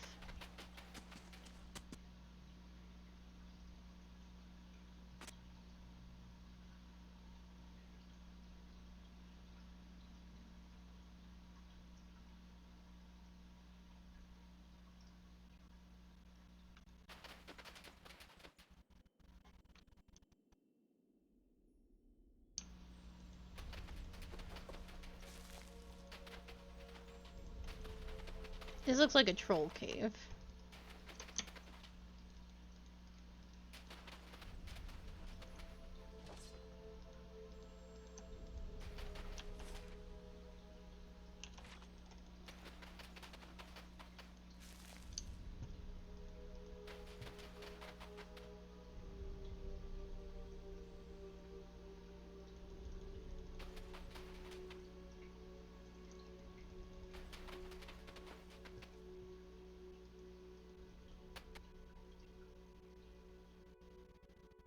Isn't c'est la vie such as life?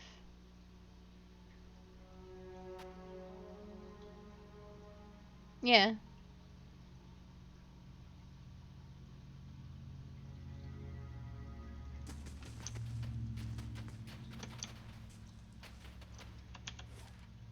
Well, there's absolutely nothing in that cave, which was mildly disappointing.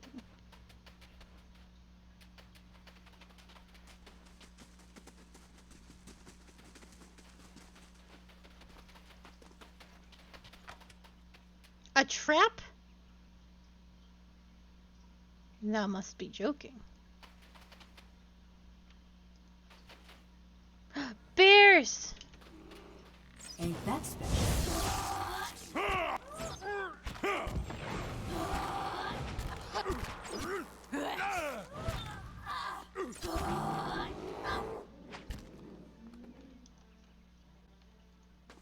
My bear is the roughest, toughest, strongest bear out of all these bears.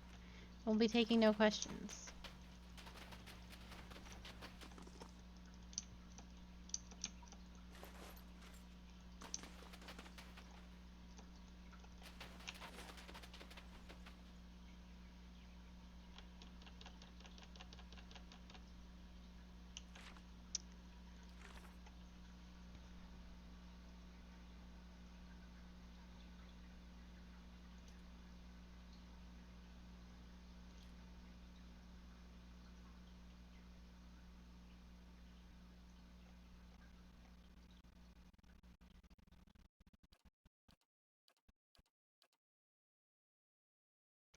Journey to the Abbey of the Fallen Moon. I met a gift bearer named Maniha. She's looking for the Abbey of the Fallen Moon, a secret ornament temple where Maniha was ordered to dispose of several tokens. She joined me in hopes that we might visit this place during our travels. Maniha confessed that she's seeking an abbey to dispose of her own painful memory. Seeks a hidden abbey where the androids leave things to be forgotten. I don't know where that is.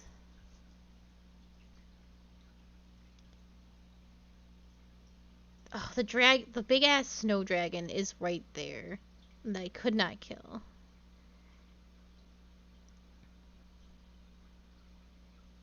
Hamak is working in a clearing of rusted wood west of town. Okay, so all we can do is leave.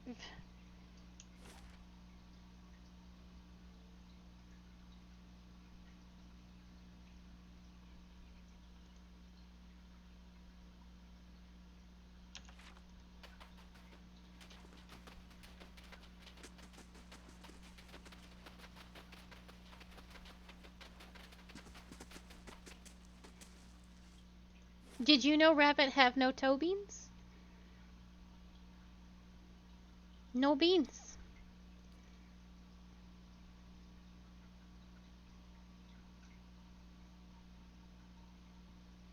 Not a single bean.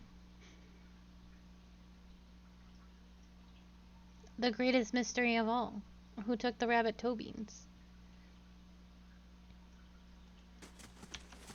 Wow. So it doesn't even bother you that most of your people died. Then Alpaska learned to embrace death. And the remaining few were enslaved? As long as the spirit is free, bonds of the flesh do us no harm. You've got to tell me how you do it. I will show you. Come, let us find a mass grave to sleep in. Hell yeah. Let's go die to this dragon.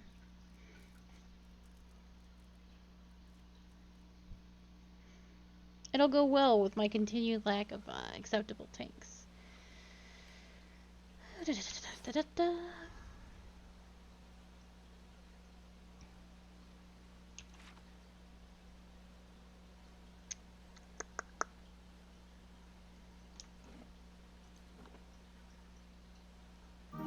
Oh! Thank you so much! Thank you, thank you!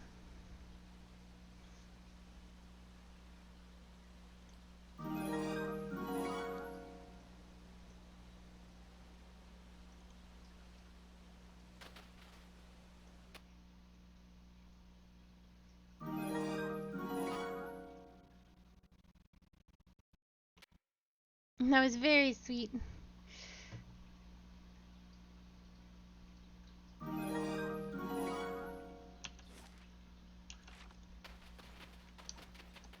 Alright. The dragon turned its head to look at you. Its red eyes are clouded like dirty ice, and its sides heave between with labored breaths. Frosty plumes jet between its teeth. Leave. Now.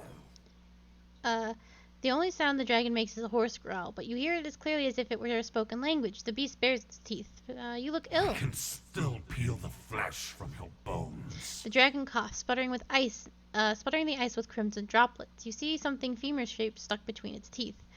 You're barely staying on your feet. I think you're too weak to fight me. Careful. I killed the last wanderer I found in these parts. Did you eat, Yagir, the young man on the road? Was that the rodent's name? I only know that he tasted mealy and lean. The dragon probes the leg bone with its tongue. He came looking for his soul twin. What did that have to do with you? Centuries I've lived. I won't share my soul with some mule in youth.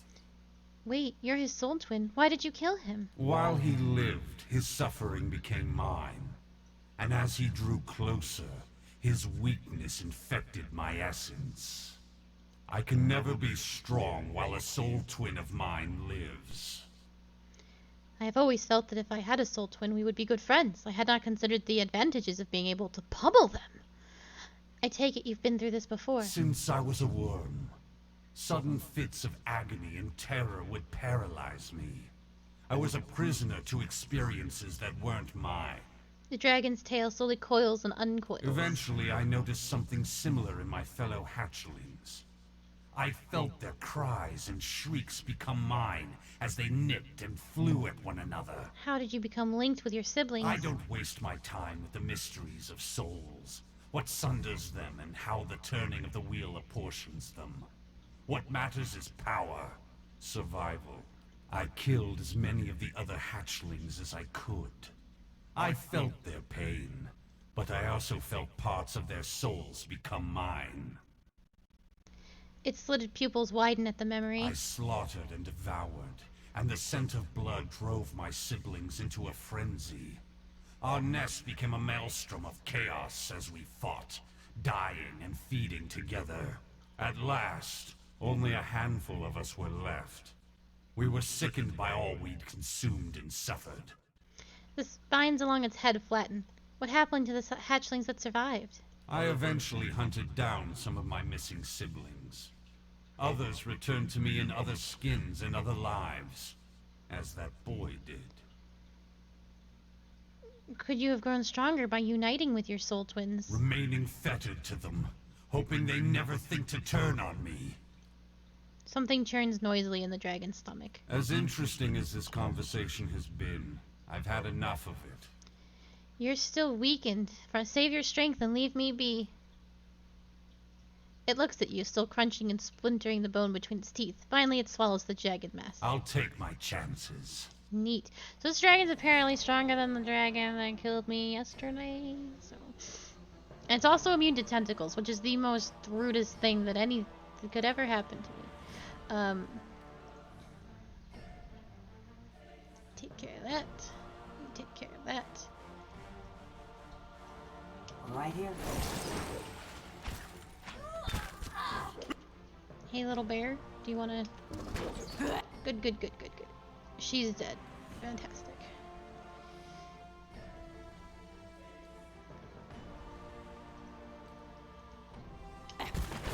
Lava.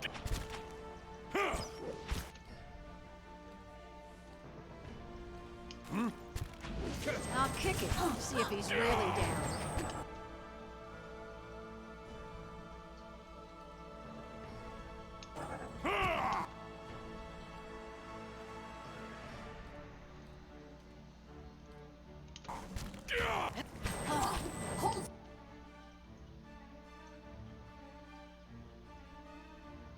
Still, let me try again. Tell me. Do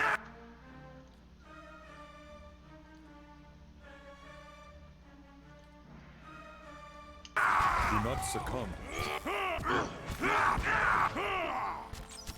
Let us end this!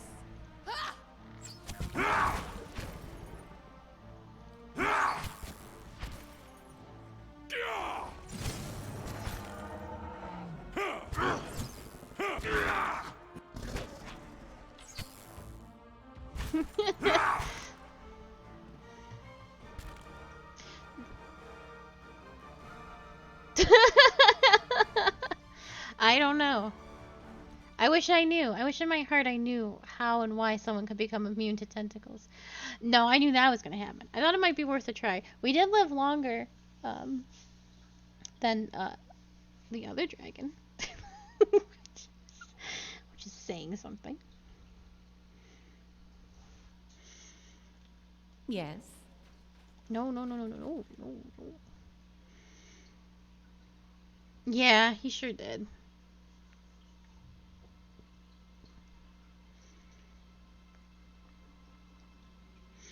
I'm sure there's a way to...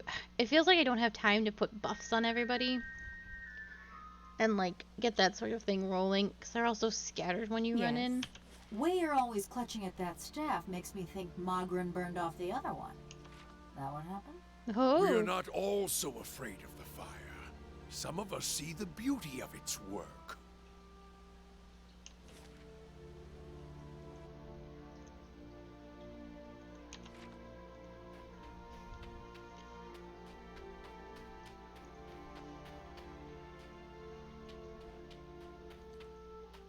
She really implied that he didn't have a wiener. It's really funny though.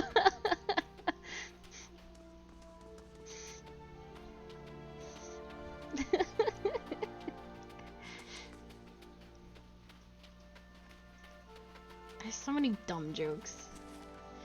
I need to go talk to whomsoever, and then and russet wood for the devil.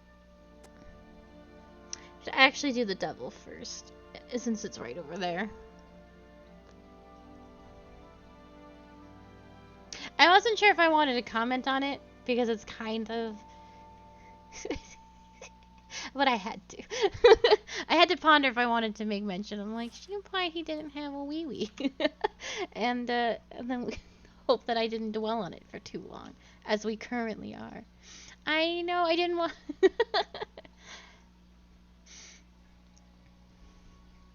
But it is funny. It's funny when he says LF goes down fast. that's a dick sucking joke, and it's a little amusing every time. Old leaf brandy. Isn't that a tad expensive for a mercenary's wages? It is if you pay in silver. I paid in steel. That's the most senseless act of... I traded a very nice dagger for it. What kind of bloodthirsty lunatic do you think I am? One with exquisite taste. Nailed it.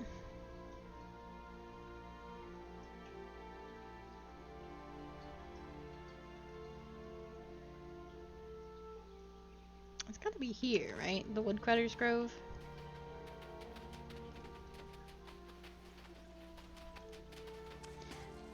It's him! Hammock! I remember that weak chin and those knobbly knees.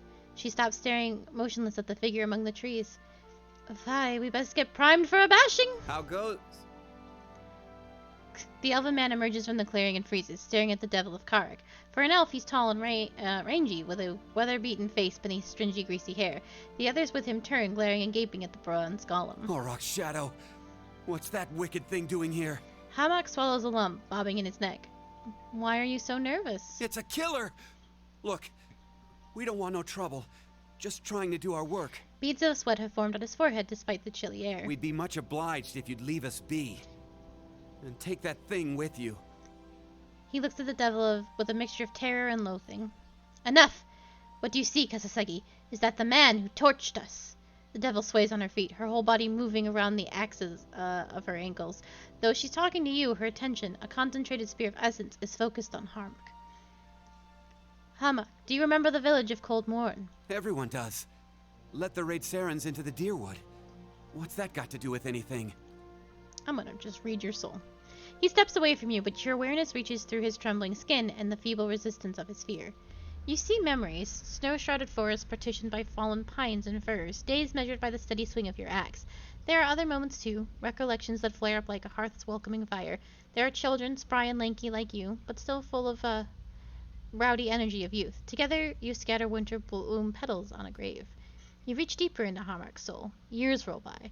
A torch in your left hand bashes your face and shoulder in heat. All around you are other men and women holding other torches, and the mountain air is acid with the stench of smoke and sweat.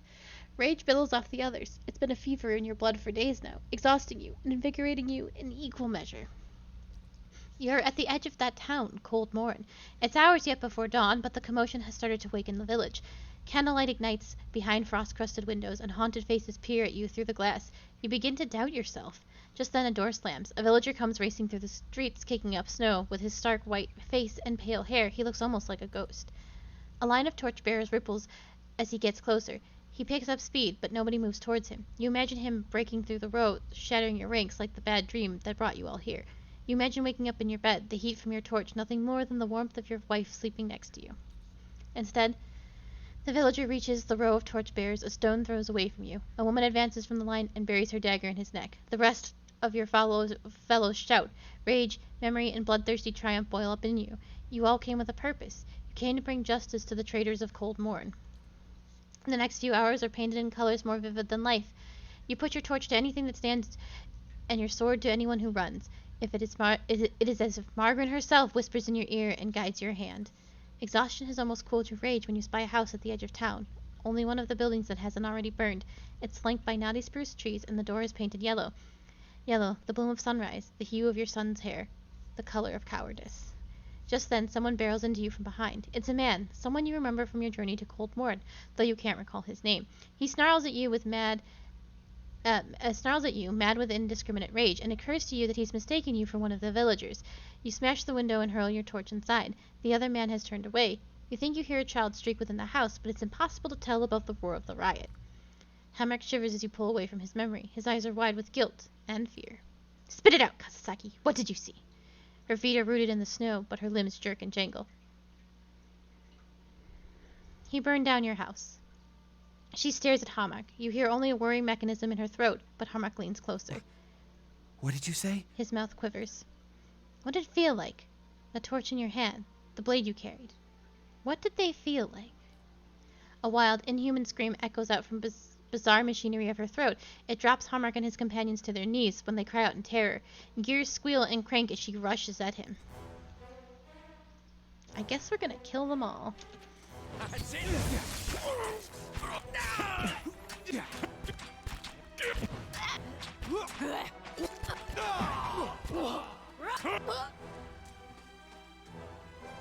Yes. Well. Right here. Almost 15 years I've been looking for him. She stares ahead as you approach, the ink-black marbles of her eyes fixed on some distant point. Her essence swells and swirls in the throes of contemplation. All that fretting and wondering. And the deed's over in less time than it takes to tell. How do you feel now?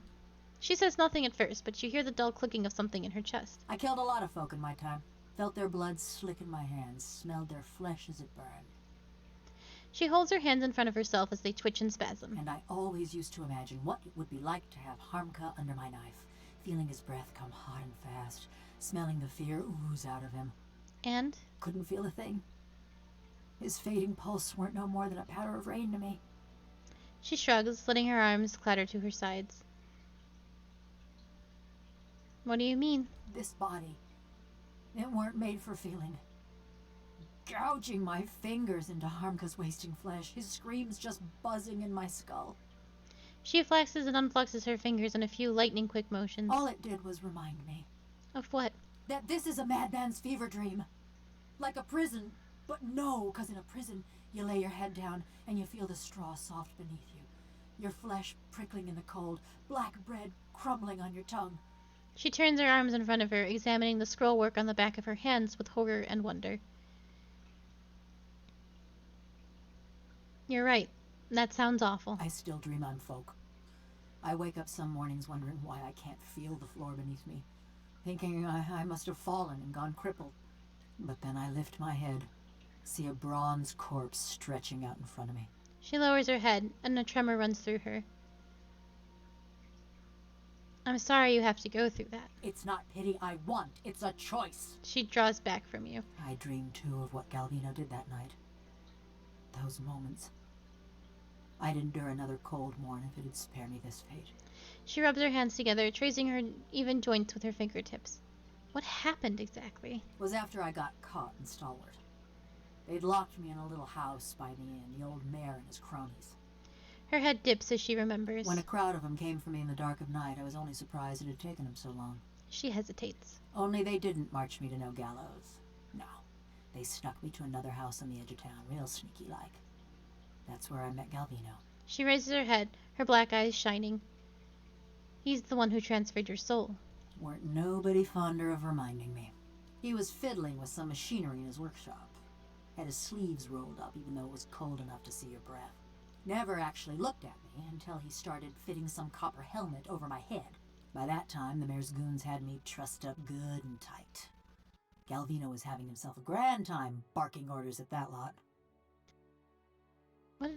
I think I see where this is going. So while Galvino's fastening that helmet over my head and them copper bands around my arms, I'm starting to look at his contraption. And that's when I see it. Her black eyes are fixed on some indefinable point. Her essence dims. It's this metal suit strapped into the machine, just like me.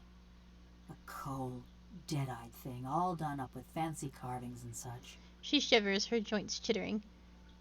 This is the suit you inhabit now, you mean? The one. Her voice buzzes from her head, cold and distant. I start asking Galvino and the rest of them what's going on, but they're too busy to answer. Then suddenly, they're waiting, staring at me with that fixed, horrified look. But they ain't watching me. They're watching for something to happen. Her eyes flicker, rolling and scraping behind her face. Galvino tells the woman nearest the machine to flip the handle. And then, just pain. Being torn apart every which way, feeling my soul peeled from my body. Her limbs twitch and shudder. She pauses, waiting for her body to fall still. By the time I came to, I couldn't feel a thing. Just this dull, distant sort of ache.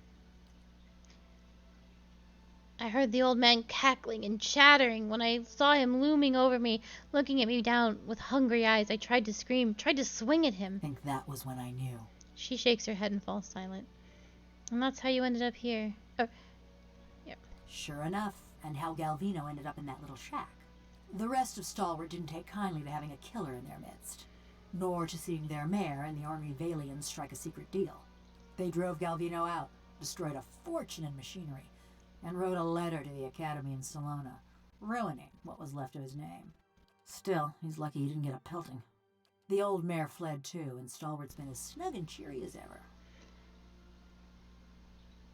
Now that we've dealt with Hammock, why have you stuck around? You're better company than Galvino. She says it in an offhand, teasing fashion, but she looks away from you, fidgeting with a rivet. Been a while since I were out in the world.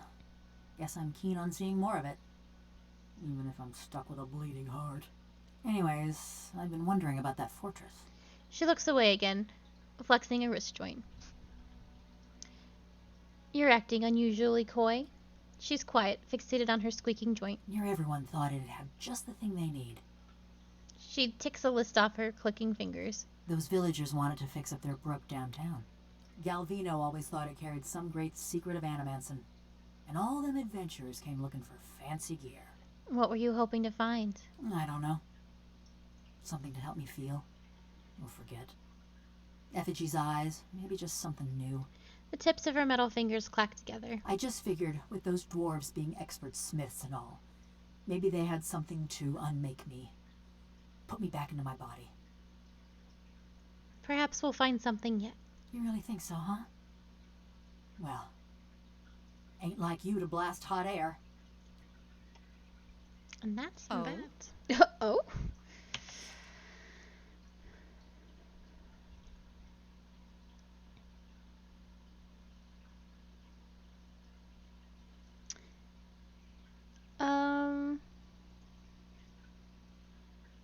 Let's run to Durgan's Battery really quick. We are technically out of time, but we should do like one thing that's part of part 2 that I talked about.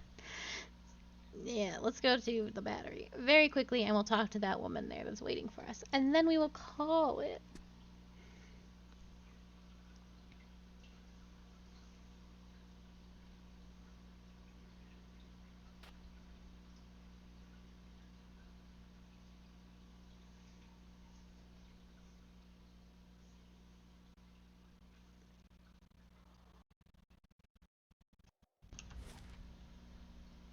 I assume in the Battery? That's what I would assume.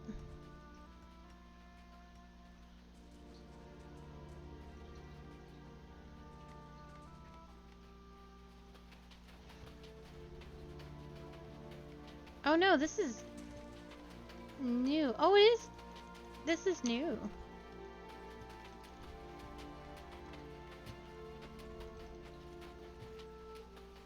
Don't mind if I do.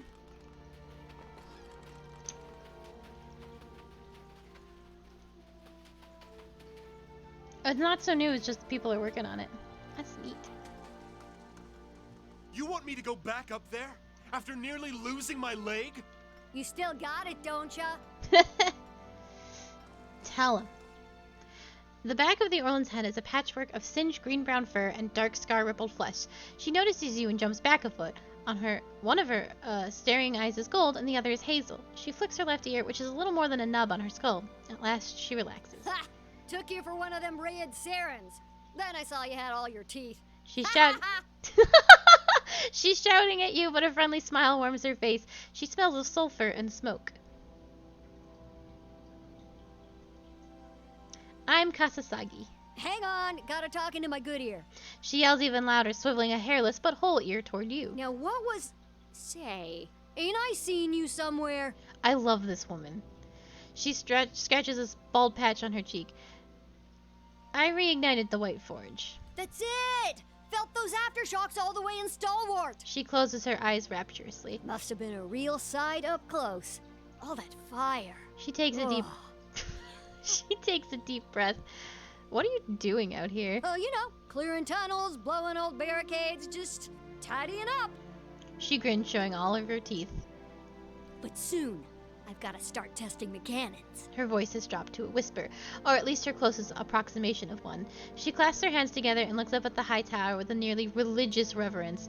Is this about the Iron Flail? We held them off a few weeks ago, but they didn't run far. Set up a fort in the woods, and I hear they're working on some really fantastic siege weapons. I love Princess. There must be something you can do. There sure is. She's practically dancing, her hands balled into knobby little fists. Once we have the heavy cannons, that is. She looks up once more. What's the problem with the heavy cannons? They're all the way up there. She points at the tower that punches through the snow-bleared clouds. I sent a crew to the tower, but they came back complaining about Skuldrak and the other nasties. Nearly took Kolmar's leg off. But he still got it, doesn't he? Skuldrak did. I mean... She blinks quickly. I could look into it. That'd be a big help. I'd hate to let those beauties go to rust up there. She twitches and fidgets like a drunk envisioning a tipple. And anything you find up there is yours. Battery's full of treasures, and the West Tower has hardly been explored. Head through the door and up the stairs. That'll get you to that rampart. She points up at the snow-dusted walkway. Coolmar cleared the rubble before he took to getting himself conveniently injured. You should be able to work your way up to the cannons from there. Meantime, I'll check on our black powder stock. She gives you a smile full of jagged teeth. Oh. Oh? I want her to be my companion. I want to go to the Great Hall. Video game? There we go. It takes a minute sometimes. Oh, Princess is so good.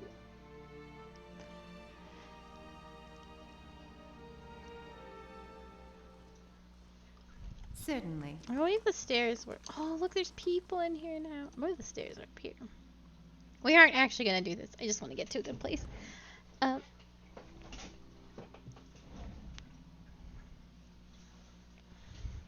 But yes, that is going to be it for me with Pillars of Eternity today. I will be back tomorrow with more Pillars of Eternity at 6 p.m. EST. But if you were looking... I forgot what I was going to say. My brain completely blacked out. My hands do not look like that. Whoa. What is happening to this man? No worries. If you're looking for more of me and what I do, you can find my YouTube, my Twitter, and my Discord, all of which are linked in my About page, along with the lovely people that have helped make this stream possible. As I said, I will be back with more Pillars of Eternity. It will be our last Pillars of Eternity stream for the week at 6 p.m. EST, but you can catch me sooner than that with more Darkest Dungeon at 2 p.m. EST. Again, thank you so very, very much for being here, and thank you to Zath for all those gift subs. That was very, very sweet. I hope you all have a lovely evening, and I hope to see you tomorrow. Goodbye!